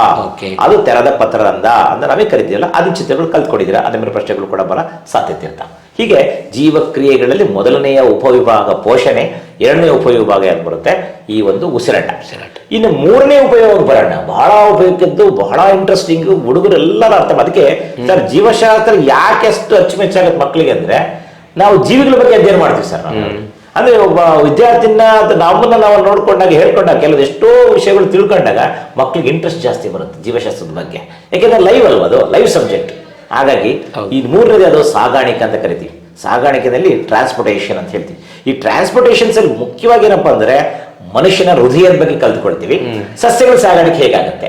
ಈಗ ನಾವು 9ನೇ ಕ್ಲಾಸಲ್ಲಿ ಸಸ್ಯಗಳ ಸಾಗಾಣಿಕೆ ಕಲ್ತು ಬಿಟ್ಟಿದೀವಿ. ಯಾಕೆಂದ್ರೆ ಸಸ್ಯಗಳ ಸಾಗಾಣಿಕೆ ಕಲಿಬೇಕಾದ್ರೆ 9ನೇ ಕ್ಲಾಸಲ್ಲಿ ಎರಡು ಮುಖ್ಯ ಓದಿದ್ವಿ ನಾವು. ಯಾವಪ್ಪ ಅಂತಂದ್ರೆ ಅವು ಅಂಗಾಂಶಗಳು, ಒಂದು ಝೈಲಮ್, ಇನ್ನೊಂದು ಫ್ಲೋಯಮ್. ಸಂಕೀರ್ಣ ಶಾಶ್ವತ ಅಂಗಾಂಶಗಳು ಓದ್ತಿದ್ವಿ ನಾವು 9th ಅಲ್ಲಿ. ಅದೇ 10th ಅಲ್ಲಿ ಕಂಟಿನ್ಯೂ ಆಗಿದೆ. ಅಂದ್ರೆ ಝೈಲಮ್ ಮತ್ತು ಫ್ಲೋಯಮ್ ಎರಡು ಅಂಗಾಂಶಗಳು ವಾಹಕ ಅಂಗಾಂಶಗಳು ಸಸ್ಯಗಳಿರ್ತವೆ. ಝೈಲಮು ಜಲವಾಹಕ ಆದ್ರೆ ಫ್ಲೋಯಮು ಆಹಾರ ವಾಹಕ. ಅಂದ್ರೆ ಇದು ವಾಟರ್ ಕಂಡಕ್ಟ್ ಮಾಡಿದ್ರೆ ಅದು ಫುಡ್ ಕಂಡಕ್ಟ್ ಮಾಡುತ್ತೆ. ಹಾಗಿದ್ಮೇಲೆ ಆ ಝೈಲಮ್ ಇರುವಂತಹ ಮುಖ್ಯವಾಗಿರೋ 4 ಜೀವಕೋಶಗಳ ಹೆಸರಿಸಿ ಅಂತ ಕೇಳ್ಬೋದು. ಆ 4 ಜೀವಕೋಶಗಳು ಯಾವ ಹೆಸರಿಸ್ಬೇಕು ನೀವು ಅವಾಗ? ಝೈಲಮ್ ನಾರು, ಹಾಗೆ ಝೈಲಮ್ ಪೆರೆಂಕೈಮ, ಟ್ರೇಕಿಡ್ ಮತ್ತು ವೆಸೆಲ್ ಅಂತ ಕರಿತೀವಿ. ಇವು 4ನ್ನ ನೀವು ಉತ್ತರಿಸ್ಬಿಟ್ರೆ ಅದರಲ್ಲಿ ಒಂದು ಜೀವಕೋಶಗಳು ಸಾಕು. ಅದು ಕಾರ್ಯ ಏನು? ನೀರನ್ನ ಸಾಗಣೆ ಮಾಡೋದು. ಹೇಗೆ ಸಾಗಣೆ ಮಾಡುತ್ತೆ? ಬೇರಿನ ಮೂಲಕ ಕಾಂಡಕ್ಕೆ, ಕಾಂಡದ ಮೂಲಕ ಎಲೆಗೆ ಸಾಗಣೆ ಮಾಡುತ್ತೆ. ಹಾಗಾದ್ರೆ ಸಾಗಾಣಿಕೆಗೆ ಸಂಬಂಧಪಟ್ಟಂತ ಅಲ್ಲಿ ಕೇಳಿದಾಗ ಸಸ್ಯಗಳಲ್ಲಿ ಝೈಲಮ್ ಬರೀಬೇಕು, ಅದು ಜಲವಾಹಕ. ಆಹಾರ ವಾಹಕ ಅಂತ ಬಂದಾಗ ಫ್ಲೋಯಮ್ ಅಲ್ಲಿ ಕೂಡ 4 ಜೀವಕೋಶಗಳಿವೆ. ಅವಲ್ಲಿರುವಂಥ ಫ್ಲೋಯಮ್ ನಾರಾಗಿರ್ಬೋದು, ಫ್ಲೋಯಮ್ ಪೆರೆಂಕೈಮ್ ಆಗಿರ್ಬೋದು, ಹಾಗೆ ಜರಡಿ ನಲಿಕೆ ಅಂತ ಕರಿತೀವಿ ಅದಾಗಿರ್ಬೋದು. ಇನ್ನು ಸಂಗಾತಿ ಜೀವಕೋಶ. ಈ 4 ಏನ್ ಮಾಡ್ತವೆ? ಆಹಾರ ತಯಾರಾಗೋದು ಎಲೆಗಳಲ್ಲಿ, ಆಹಾರವನ್ನು ಎಲ್ಲ ಕಡೆ ಏನ್ ಮಾಡ್ತದೋ ಹಂಚೋದು ಎಲ್ಲಿ ಅಂದ್ರೆ ಈ ಒಂದು ಅಂಗಾಂಶದ ಮೂಲಕ. ಹೀಗೆ ಅವೆರಡು ಅಂಗಾಂಶಗಳು ಚೆನ್ನಾಗಿ ಓದ್ಕೊಳ್ಳಿ. ಅವೆರಡು ಅಂಗಾಂಶದ ಮೇಲೆ ಕ್ವಶನ್ ಬರ್ತವೆ, ಕಾರ್ಯಗಳು ಕೇಳ್ತಾರೆ. ಅಂಗಾಂಶಗಳಲ್ಲಿರುವ ಜೀವಕೋಶಗಳು, ಅದರಲ್ಲೂ ಕಾರ್ಯ, ಅವೆರಡು ನೋಟ್ ಮಾಡ್ಕೋಬೇಕು, ಚೆನ್ನಾಗಿ ತಿಳ್ಕೊಬೇಕು ಅವೆರಡು ಮುಖ್ಯವಾಗಿ. ಅದ್ಬಿಟ್ಟು ನೆಕ್ಸ್ಟ್ ಮುಖ್ಯವಾಗಿರೋದೇನಪ್ಪ ಅಂದ್ರೆ ಪ್ರಾಣಿಗಳಲ್ಲಿ ಆಗುವ ಒಂದು ಸಾಗಾಣಿಕೆ ಹೇಗಾಗುತ್ತೆ. ಮನುಷ್ಯನ ಬಗ್ಗೆ ತಗೊಳ್ಬೇಕು. ಮನುಷ್ಯನ ಬಗ್ಗೆನೇ ಕೊಟ್ಟರು ನಿಮಗೆ ಅದರಲ್ಲಿ. ಮನುಷ್ಯನ ಹೃದಯ ಮುಖ್ಯವಾಗಿ ಸಾಗಾಣಿಕೆ ಇರುವಂಥದ್ದು. ಯಾಕೆಂದ್ರೆ ಮನುಷ್ಯನ ಹೃದಯ ಮುಖ್ಯವಾದ ಅಂಗ. ಅದು ಒಂದು ಹಾರ್ಟ್ ಅಂತ ಕರಿತೀವಿ ಮಾನವ ಹೃದಯ. ಹೃದಯಕ್ಕೆ ಸಂಬಂಧಪಟ್ಟಂತ ಭಾಗಗಳು, ಕಾರ್ಯಗಳು ತಿಳ್ಕೊಂಡಿರ್ಬೇಕಷ್ಟೇ. ಹಾಗಾಗಿ ರಕ್ತನಾಳಗಳಿವೆ, ಹೃದಯ ಇದೆ, ಮತ್ತೆ ಒಂದು ರಕ್ತ. ಈ 3 ಸೇರ್ಕೊಂಡು ನಮಗೆ ಮಾನವನ ಸಾಗಾಣಿಕೆ ವ್ಯೂಹ ಅಥವಾ ರಕ್ತ ಪ್ರಚನಾ ವ್ಯೂಹ ಅಂತ ನಾವು ಕರಿತಾ ಇದ್ದೀವಿ. ಮಾನವ ಹೃದಯದ ಬಗ್ಗೆ ಕೇಳಿದ್ರೆ 4 ಕೋಣೆಗಳ ಬಗ್ಗೆ ಬರೀರಿ. ಅಪಧಮನಿಗಳು, ಅಭಿಧಮನಿಗಳು ಅಂತ ಕರಿತೀವಿ. ರಕ್ತನಾಳಗಳ ಬಗ್ಗೆ ತಿಳ್ಕೋಬೇಕು. ಹಾಗೆ ಹೃತ್ಕರ್ಣಗಳು, ಹೃತ್ಕುಕ್ಷಿಗಳ ಬಗ್ಗೆ ತಿಳ್ಕೊಂಡಿರ್ಬೇಕು. ಕವಾಟಗಳ ಬಗ್ಗೆ ಇರಬೇಕು. ತ್ರಿದಳ ಕವಾಟ, ದ್ವಿದಳ ಕವಾಟದ ಬಗ್ಗೆ ಇರೋದು ಗೊತ್ತಿರಬೇಕು. ಹೀಗೆ ಆ ಮಾನವ ಹೃದಯದ ಎಲ್ಲಾ ಭಾಗಗಳನ್ನ ನೀವು ಕಲ್ತ್ಕೋಬೇಕಾಗತ್ತೆ. ಭಾಗಗಳ ಜೊತೆಗೆ ಕಾರ್ಯಗಳು ಜೊತೆ ಮುಖ್ಯವಾಗಿ ಆ ಮಾನವನ ಹೃದಯನ ಚಿತ್ರ ಬರೆಯೋದು ಪ್ರಾಕ್ಟೀಸ್ ಮಾಡಬೇಕು. ಯಾಕೆಂದ್ರೆ ಅದು 3 ಅಂಕದ ಪ್ರಶ್ನೆ ಆಗಿರುತ್ತೆ. ಈಗ ಆಲ್ಮೋಸ್ಟ್ ಎಲ್ಲ ವಿದ್ಯಾರ್ಥಿಗಳು 4-5 ಸರಿ ಬರೆದು ಪ್ರಾಕ್ಟೀಸ್ ಮಾಡೋದ್ರಿಂದ ಟೈಮ್ ಇಟ್ಕೊಂಡು ಪ್ರಾಕ್ಟೀಸ್ ಮಾಡಿ. ವಿತಿನ್ 3 to 4 ಮಿನಿಟ್ಸ್ ಒಳಗಡೆ ಹೃದಯನ ಬರೆಯೋದು ಬರಬೇಕು. ಒಂದೊಂದು ಚಿತ್ರಕ್ಕೆ ಒಂದು ಟೈಮ್ ಇಟ್ಕೋಬೇಕು ಮನೆ ಪ್ರಾಕ್ಟೀಸ್ ಮಾಡ್ಬೇಕಾದ್ರೆ. ಯಾಕಂತ ಈ ಪತ್ರನ ಬರೆಯಕ್ಕೆ 1 ನಿಮಿಷ ಸಾಕು. 2 ಕವ ಜೀವಕೋಶ ಬರೆದ್ಬಿಟ್ಟು ಬಂದ್ರೆ ಮುಗಿದೋಗ್ಬಿಡುತ್ತೆ. ಮಾನವ ಹೃದಯ ಹಂಗಲ್ಲ, 3-4 ನಿಮಿಷ ತಗೊಳುತ್ತೆ. ಹಾಗೆ ಮಾನವ ಮಿದುಳು 4-5 ನಿಮಿಷ ತಗೊಳುತ್ತೆ. ಈ ಟೈಮ್ ಸೆನ್ಸ್ ಅನ್ನೋದೆಲ್ಲ ಬಹಳ ಇಂಪಾರ್ಟೆಂಟ್ ಪರೀಕ್ಷೆಯಲ್ಲಿ. ಆ ಟೈಮ್ ಇಟ್ಕೊಂಡು ಮಾಡಬೇಕಾದ್ರೆ ನೀವು ಮನೆಯಲ್ಲಿ ಪ್ರಾಕ್ಟೀಸ್ ಮಾಡಿಕೊಳ್ಳಿ, ಆವಾಗ ಮಾನವ ಹೃದಯದ ಬಗ್ಗೆ ತಿಳ್ಕೊಬಹುದು. ಹಾಗಾಗಿ ಈ ಒಂದು ಪರಿಚಯದ ಬಗ್ಗೆ ತಿಳ್ಕೊಬೇಕಾದ್ರೆ ಅಪಧಮನಿಗಳು ಅಭಿಧಮನಿಗಳು ಕಾರ್ಯವನ್ನು ಸಂಕ್ಷಿಪ್ತ ಹೇಳೋದಾದ್ರೆ ಅಪಧಮನಿಗಳಿಗೆ ನಾವು ಆರ್ಟರೀಸ್ ಅಂತ ಕರಿತೀವಿ, ಅಭಿಧಮನಿಗಳಿಗೆ ವೇನ್ಸ್ ಅಂತ ಕರಿತೀವಿ. ಅಪಧಮನಿಗಳ ಕೆಲಸ ಶುದ್ಧ ರಕ್ತವನ್ನ ಕಳಿಸೋದು ಅಥವಾ ಕೊಂಡೊಯ್ಯೋದಾಗುತ್ತೆ, ಅಭಿಧಮನಿ ಕೆಲಸ ಅಶುದ್ಧ ರಕ್ತವನ್ನು ಬಡ್ಕೊಂಬರೋದಾಗಿರುತ್ತೆ. ಇವೆರಡೂ ಸೇರಿಸ್ಕೊಂಡ್ರೆ ದ್ವಿಮುಖ ಪರಿಚಲನೆ ಕೂಡ ನಾವು ಕರೀತಾ ಇದ್ದೀವಿ, ಡಬಲ್ ಸರ್ಕ್ಯುಲೇಷನ್ ಅಂತ ಹೇಳ್ತೀನಲ್ಲ. ಹಾಗಾಗಿ ಯಾಕೆಂದ್ರೆ ರಕ್ತ ಯಾವತ್ತು ಶುದ್ಧೀಕರಣ ಮಾಡೋದು ಹೃದಯದಲ್ಲ, ರಕ್ತ ಶುದ್ಧೀಕರಣ ಮಾಡೋದು ಶ್ವಾಸಕೋಶ. ಹಾಗಾದ್ರೆ ಹೃದಯದಿಂದ ದೇಹದ ಎಲ್ಲಾ ಭಾಗ ಕಳಿಸ್ಬೇಕಾದ್ರೆ ಅಪಧಮನಿಗಳು ಕೆಲಸ ಮಾಡ್ತವೆ, ಶುದ್ಧ ರಕ್ತ ಕೊಂಡೊಯ್ತವೆ. ಶುದ್ಧ ರಕ್ತ ಅಂದ್ರೆ ಅರ್ಥ ಆಕ್ಸಿಜನ್ ಯುಕ್ತ ಅಂತ ಅರ್ಥ. ಆ ದೇಹದ ಇತರ ಭಾಗಗಳಿಂದ ಪಡೆದಂತ ರಕ್ತ ಅಶುದ್ಧ ರಕ್ತ, ಕಾರ್ಬನ್ ಡೈಆಕ್ಸೈಡ್ ಯುಕ್ತ ರಕ್ತವನ್ನ ಹೃದಯಕ್ಕೆ ತರುತ್ತೆ. ಆದ ಹೃದಯ ಆ ರಕ್ತವನ್ನು ಶುದ್ಧ ಮಾಡಲ್ಲ, ಅದೇನ್ ಮಾಡುತ್ತೆ, ಸೀದಾ ಶ್ವಾಸಕೋಶ ಕಳಿಸುತ್ತೆ. ಶ್ವಾಸಕೋಶಕ್ಕೆ ಕಳಿಸಿದಾಗ ಅಲ್ಲಿ ರಕ್ತ ಶುದ್ಧಿ ಆಗುತ್ತೆ, ಯಾಕೆಂದ್ರೆ ಫ್ರೆಶ್ ಆಕ್ಸಿಜನ್ ಬಂದಿರೋದು ಶುದ್ಧಿ ಆದ್ಮೇಲೆ ಪುನಃ ಹೃದಯಕ್ಕೆ ಬಂದು ಹೃದಯದಿಂದ ಬೇಗ ಬರುತ್ತೆ. ಹೀಗೆ ಸಂಕೋಚನ ವಿಕಸನ ಆಗೋದು ಈ ಹೃದಯದ ಬಡಿತ ಲಬ್ ಡಬ್ ಅಂದಾಗ ನಮಗೆ ಈ ಸಂಕೋಚನ ವಿಕಸನ ಕ್ರಿಯೆ ನಡೆಯುತ್ತೆ. ಮಾನವನ ಹೃದಯದ ಬಡಿತ 1 ನಿಮಿಷಕ್ಕೆ ಆರೋಗ್ಯವಂತ ಮನುಷ್ಯನಲ್ಲಿ 70-72 ಬಾರಿ ನಡೀತಾ ಇರುತ್ತೆ. ಹಾಗೆಯೇ ಮಾನವನ ರಕ್ತದೊತ್ತಡ ಕೂಡ ಗೊತ್ತಿರಬೇಕು, 120/80 ಈ ಸಿಸ್ಟೋಲ್ ಮತ್ತೆ ಡಯಾಸ್ಟೋಲ್ ಏನ್ ಕರಿತೀವಲ್ಲ ಅದು ಕರೆಕ್ಟ್ ಆಗಿದ್ರೆ ಅದು ರಕ್ತದ ಒತ್ತಡ ಬ್ಲಡ್ ಪ್ರೆಷರ್ ಅಷ್ಟಿದ್ ಬಿಟ್ರೆ ಆರೋಗ್ಯವಾಗಿದ್ದ ಮನುಷ್ಯ ಚೆನ್ನಾಗಿದ್ದಾನೆ ಅಂತ ಅರ್ಥ. ಈಗ ನಮಗೆ ಈ ಅಂಶಗಳ ಮೇಲೆ ಕೂಡ ಪ್ರಶ್ನೆ ಕೇಳಬಹುದು, ಅಂಶಗಳ ಮೇಲೆ ಪ್ರಶ್ನೆಗಳು ಕೇಳ್ತಾರೆ ಅಂತ ಬಂದಾಗ. ಹಾಗಾಗಿ ನಾನು ಹೇಳಿದೆ ನಾನು ಯಾಕೆಂದ್ರೆ ದುಗ್ಧರಸ ಎಂದರೆ ಏನು, ದುಗ್ಧರಸದ ಮೇಲೆ ನಾವು ಓದಿರಲ್ಲ ಬಹಳ ಜನ. ದುಗ್ಧರಸ ಅದು ಒಂದು ಬಣ್ಣ ರಹಿತ ದ್ರವ. ನಮ್ಮಲ್ಲಿ ದುಗ್ಧರಸ ದುಗ್ಧ ನಾಳಗಳ ಮೂಲಕ ಬರ್ತವೆ. ಅದ್ರ ಕೆಲಸ ಏನಂದ್ರೆ ಅದು ಕೂಡ ನಮ್ಮ ರೋಗ ನಿರೋಧಕ ಲಿಂಫ್ ಅಂತ ಲಿಂಫ್ ನೋಡ್ಸ್ ಇಂದ ಬರುವಂತದ್ದು. Lymph is a colourless fluid ಅಂತ ಕರಿತೀವಿ ಸರ್. ಅದನ್ನು ಕೂಡ ನಾವು ಪ್ರಶ್ನೆಗಳು ಕೇಳಕ್ಕೆ ನಡಿರ್ಬೇಕು ನಾವು, ಯಾಕೆಂದ್ರೆ ಅದು ಒಂದು ಫ್ಲೂಯಿಡ್ ಟಿಶ್ಯೂ, ಅದು ಅಂದ್ರೆ ದ್ರವರೂಪದ ಅಂಗಾಂಶ, ಅದು ರಕ್ತ ಮತ್ತು ದುಗ್ಧರಸ ಎರಡು ಕೂಡ. ಇವು ಕೂಡ ಸಾಗಾಣಿಕೆಗೆ ಸಂಬಂಧಪಟ್ಟ ಪ್ರಶ್ನೆಗಳು ಬಂದಾಗ ಅದಷ್ಟು ಕಲ್ತ್ಕೋಬೇಕಾಗತ್ತೆ. ಫ್ಲೋ ಚಾರ್ಟ್ ಸ್ವಲ್ಪ ನೋಡಿಕೊಂಡು ಪ್ರಶ್ನೆಗಳ ಬಗ್ಗೆ ಅಲ್ಲಿ ಕೇಳಿರುವಂಥ ಪ್ರಶ್ನೆಗಳು ಪತ್ರಿಕೆಯಲ್ಲಿ ಹಳೆವೇರಿದಾವಲ್ಲ ಸ್ವಲ್ಪ ನೋಡಿಕೊಂಡ್ರೆ ಎಂಥ ಪ್ರಶ್ನೆಗಳು ಬರ್ತವೆ ಅನ್ನೋದು ಕೂಡ ಅದನ್ನು ಅಬ್ಸರ್ವ್ ಮಾಡಬಹುದು, ಕೇಳ್ಬೋದು. ನಾನು ಕೊನೆಯಲ್ಲಿ ಇರದೆ ಅದು ಉಪಯೋಗ ಕೊನೆಯದು ಮುಗಿದೋಗುತ್ತೆ, ಚಾಪ್ಟರ್ ಮುಗಿದೋಗುತ್ತೆ. ಯಾವುದಂದ್ರೆ ವಿಸರ್ಜನಾಂಗ ಅಂತ ವಿಸರ್ಜನೆ ಕ್ರಿಯೆ. ವಿಸರ್ಜನೆ ಅಂತ ಬಂದ ಮತ್ತೆ ಎರಡನ್ನೂ ಕಲಿಬೇಕು. ಸಸ್ಯಗಳ ವಿಸರ್ಜನೆ ಹೇಗಾಗುತ್ತೆ, ಪ್ರಾಣಿಗಳ ವಿಸರ್ಜನೆ ಹೇಗಾಗುತ್ತೆ. ಯಾಕಂದ್ರೆ ಎರಡು ಮೊದಲಿಂದ ಹೇಳಿದೆ ನಿಮಗೆ, ಎರಡನ್ನೂ ಕಲಿತಾ ಹೋಗ್ಬೇಕು. ಸಸ್ಯಗಳ ವಿಸರ್ಜನೆ ಆಗ್ಬೇಕಾದ್ರೆ ನಮಗೆ ಚೆನ್ನಾಗಿ ಗೊತ್ತಿರಂಗೆ ಮತ್ತೆ ಪದರಂಧ್ರಗಳಿವೆ. ಬಾಷ್ಪ ವಿಸರ್ಜನೆ ಆಗ್ಬೇಕಾದ್ರೆ ಸಸ್ಯಗಳಲ್ಲಿ ಹೆಚ್ಚಾಗಿ ನೀವು ಹೊರ ಹಾಕ್ಲೇಬೇಕು. ಹಾಗಾಗಿ ನಾವು ತೆರೆದ ಮತ್ತು ಮುಚ್ಚಿದ ಪತ್ರ ನಡೀತಾ ಇರುತ್ತೆ. ಹಾಗೇನೆ ಕಾಂಡಗಳ ಮೂಲಕ ಬರುವಂತದ್ದಾಗಿರ್ಬೋದು, ಬೇರೆ ಮೂಲಕ ಆಗಿರ್ಬೋದು, ಸೇಮ್ ಅದೇನೇ ಪ್ರಶ್ನೆಗಳು ಮತ್ತೆ ಪುನಃ ಬರುತ್ತಿಲ್ಲ. ಹಾಗೆಯೇ ಕಾಂಡಗಳಲ್ಲಿ ಅಲ್ಲಲ್ಲೇ ಬರುವಂತ ಅಂಟುಗಳು ಬರ್ತವೆ, ರಾಳಗಳು ಬರ್ತವೆ. ಇವೆಲ್ಲಗಳು ವಿಸರ್ಜನೆಯ ಒಂದು ಭಾಗ. ಸಸ್ಯಗಳು ನಡೆಯುತ್ತೆ. ಸಸ್ಯಗಳು ಆಗಾಗ್ಗೆ ಎಲೆಗಳನ್ನು ಉದುರಿಸ್ತವೆ, ವಿಸರ್ಜನೆ ಕ್ರಿಯೆದು. ಎಲೆಗಳು ಹಣ್ಣಾಗ್ತವೆ, ಹಸಿರು ಬಣ್ಣ ಹೋಗಿ ಹಳದಿ ಬಣ್ಣ ಆಗ್ತವೆ, ಹಳದಿ ಬಣ್ಣಗೆ ಎಲೆಗಳು ಉದುರ್ತವೆ. ಇವು ವಿಸರ್ಜನೆ ಕ್ರಿಯೆ ಮೂಲಕ ಪ್ರಶ್ನೆಗಳು ಕೇಳಿದಾಗ ಯಾವ ಭಾಗ ಅಂತ ಯಾವ್ದು ಕ್ರಿಯೆ ಅಂತ ಕೇಳಿದಾಗ ಅದನ್ನ ಹೇಳಕ್ ಬರಬೇಕು, ವಿಸರ್ಜನೆಗೆ ಸಂಬಂಧಪಟ್ಟದಾಗ. ಮಾನವನಲ್ಲಿ ವಿಸರ್ಜನೆ ಕ್ರಿಯೆ ಅಂತ ಬಂದಾಗ ಸ್ವಲ್ಪ ಅದು ನೆಫ್ರಾನ್ ಚಿತ್ರ ಕೇಳಿದ್ದಾರೆ ಸರ್. ಮೊದಲು ಮಾನವ ವಿಸರ್ಜನೆ ಚಿತ್ರ ಇತ್ತು, ಮೂತ್ರಪಿಂಡ ಬರೆದು ಇಲ್ಲ ಮೂತ್ರನಾಳ ಬರೆದಿದೆ. ಈಗ ಚಿತ್ರ ಈ ವರ್ಷದಿಂದ ತೆಗೆದಿದ್ದಾರೆ. ನೆಫ್ರಾನ್ ನಮ್ ಚೆನ್ನಾಗಿ ಕಲ್ತ್ಕೊಂಡು ಸಾಕು. ನೆಫ್ರಾನ್ ಅಲ್ಲಿ ಹೇಗೆ ಈ ರಕ್ತ ಶುದ್ಧೀಕರಣ ಆಗ್ಬಿಟ್ಟು ಕೊನೆಗೆ ಏನಾಗ್ತಾ ಇದೆ, ಅದು ಮೂತ್ರ ಪರಿವರ್ತನೆ ಆಗುತ್ತೆ. ಅದು ನೈಟ್ರೋಜನ್ಸ್ ವೇಸ್ಟ್ ಅಂತ ಕರಿತಿಲ್ಲ, ಸಾರ್ವಜನಿಕ ಒಂದು ವೇಸ್ಟ್ ಏನೋ ಕಶ್ಮಲಗಳನ್ನು ಫಿಲ್ಟರ್ ಮಾಡುತ್ತೆ. ಬೇಡವಾದ ಅಂಶ ತೆಗೆದಾಕ್ಬೇಕು, ಸೆನ್ಸಿಟಿವ್ ಬೇಕಾದವನ್ನ ಇಟ್ಕೋಬೇಕು. ಇವನು ಹೆಂಗ್ ಪಡ್ಕೊಳ್ಳುತ್ತೆ ಅನ್ನೋದನ್ನ ಬ್ರೀಫ್ ಆಗಿ ಅವನ್ನೆಲ್ಲ ಹೇಳ್ಬಿಟ್ಟು ರೆಡಿ ಮಾಡಿ ಮೂತ್ರದ ಮೂಲಕ ಹೊರಗಡೆ ಬರುತ್ತೆ. ಇದು ವಿಸರ್ಜನಾಂಗದಲ್ಲಿರುವಂತಹ ಮುಖ್ಯವಾಗಿ ಈ ರಚನಾತ್ಮಕ ಕಾರ್ಯನಿರ್ವಾಹಕ ಮೂತ್ರಪಿಂಡದಲ್ಲಿ ಯಾವಂದ್ರೆ ನೆಫ್ರಾನ್ಗಳು. ಈ ನೆಫ್ರಾನ್ ಅಲ್ಲಿ ಆ ಕಾರ್ಯ ನಡೆಯುತ್ತೆ. ಹಾಗಾಗಿ ಮೂತ್ರ ವಿಸರ್ಜನೆ ಮೂಲಕ ನಮ್ಮ ದೇಹದ ಎಲ್ಲ ಕಶ್ಮಲಗಳು ತ್ಯಾಜ್ಯಗಳು ದೇಹದಿಂದ ಹೊರಹೋಗುತ್ತೆ. ಹಾಗಾಗಿ ವಿಸರ್ಜನೆ ಅನ್ನೋದು ಕೊನೆಯ ಒಂದು ಉಪವಿಭಾಗ. ಅಲ್ಲಿಗೆ ಟೋಟಲ್ ಈ ಚಾಪ್ಟರ್ ಅಲ್ಲಿ ನಾವು ಕಲಿಬೇಕಾದ ಪೋಷಣೆ, ಅದ್ ಬಿಟ್ರೆ ಉಸಿರಾಟ, ಸಾಗಾಣಿಕೆ, ವಿಸರ್ಜನೆ, ಈ 4 ಕಲ್ತ್ಬಿಟ್ರೆ ಜೀವಕ್ರಿಯೆಗಳನ್ನು ನೀವು ಎಲ್ಲರ ಪ್ರಶ್ನೆಗಳು ಕೇಳಿ ಅಚ್ಚುಕಟ್ಟಾಗಿ ಆನ್ಸರ್ ಮಾಡ್ರಿ. ನೆಫ್ರಾನ್ ಬಗ್ಗೆ ಚಿತ್ರ ಕೇಳ್ತಾರೆ, ನೆಫ್ರಾನ್ ಬಗ್ಗೆ ಕೇಳಿ. ರಚನಾತ್ಮಕ ಕಾರ್ಯಗಳ ಘಟಕ ಯಾವುದು ಅಂತ ಕೇಳ್ತಾರೆ ಒಂದು ಮನಸ್ಸಿಗೆ, ಆವಾಗ ನೀವು ಬರಿಬೋದು ಅದೇ ನೆಫ್ರಾನ್ ಅಂತ ಬರಿಬೋದು. ಇವನ್ನ ಈ ತರ ಚಿಕ್ಕ ಚಿಕ್ಕ ಕ್ವಶನ್ಸ್ಗಳು ಮಾಡ್ಕೊಂಡು, ಹಾಗೇನೆ ಮೂತ್ರ ಹೇಗೆ ಆಗುತ್ತೆ ಅಥವಾ ಮೂತ್ರ ಹೇಗೆ ಅದು ಶುದ್ಧೀಕರಣ ಮಾಡ್ಕೊಳ್ಳೋದು ಇದು ಮಾಡ್ಕೊಳ್ಳೋದು ಅಂತ ಹೇಳಿದಾಗ ಆ ಪ್ರಶ್ನೆಗಳು ಕೇಳಿದಾಗ ಸೇರಿಸ್ಕೊಂಡ್ರೆ ನಾವು ಬ್ರೀಫ್ ಆಗಿ ಅದನ್ನ ಆನ್ಸರ್ ಬರೆಯೋಕಿರ್ಬೇಕು. ಮೇಜರ್ ಕ್ವಶನ್ಸ್ ಅದರಲ್ಲಿ ಅಂತ ಬರಲ್ಲ, ಡಯಾಗ್ರಾಮ್ ಕ್ವಶನ್ಸ್ ನೀವು ಹೆಚ್ಚಿಗೆ ಕಲಿಬೇಕಾಗತ್ತೆ. ಇಷ್ಟು ಆ ಚಾಪ್ಟರ್ ಬರೋದು ಸರ್. ಹಾಗಾಗಿ ನಾವು ಅದನ್ನ ತಿಳ್ಕೊಂಡು ಸಾಕಾಗುತ್ತೆ ಈ ಚಾಪ್ಟರ್ಲಿ.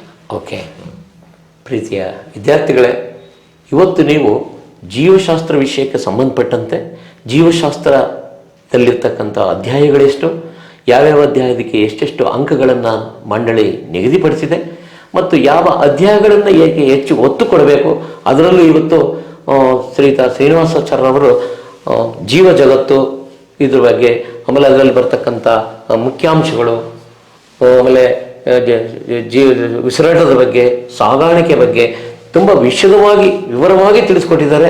ಆ ಯಾವ್ಯಾವ ಪ್ರಶ್ನೆಗಳು ಯಾವ ರೀತಿ ಬರ್ತವೆ, ಥಾಟ್ ಪ್ರೊವೋಕಿಂಗ್ ಪ್ರಶ್ನೆ ಅಂದ್ರೇನು, ಅವುಗಳನ್ನು ಯಾವ ರೀತಿ ಅರ್ಥ ಮಾಡ್ಕೋಬೇಕು ಅನ್ನೋದನ್ನು ತುಂಬ ವಿವರವಾಗಿ ತಿಳ್ಕೊಟ್ಟಿದ್ದಾರೆ. ನೀವು ಇವತ್ತು ಅವರು ಹೇಳಿರ್ತಕ್ಕಂಥ ವಿಷಯಗಳನ್ನು ನೋಟ್ ಮಾಡ್ಕೊಂಡು ಆಗಾಗ್ಗೆ ಪುನರಾವರ್ತನೆ ಮಾಡ್ತಾ ಇದ್ದರೆ ನಿಜವಾಗ್ಲೂ ಕೂಡ ಅವರು ಹೇಳಿರ್ತಕ್ಕಂಥ ವಿಷಯ ತುಂಬ ಮನದಟ್ಟಾಗುತ್ತೆ.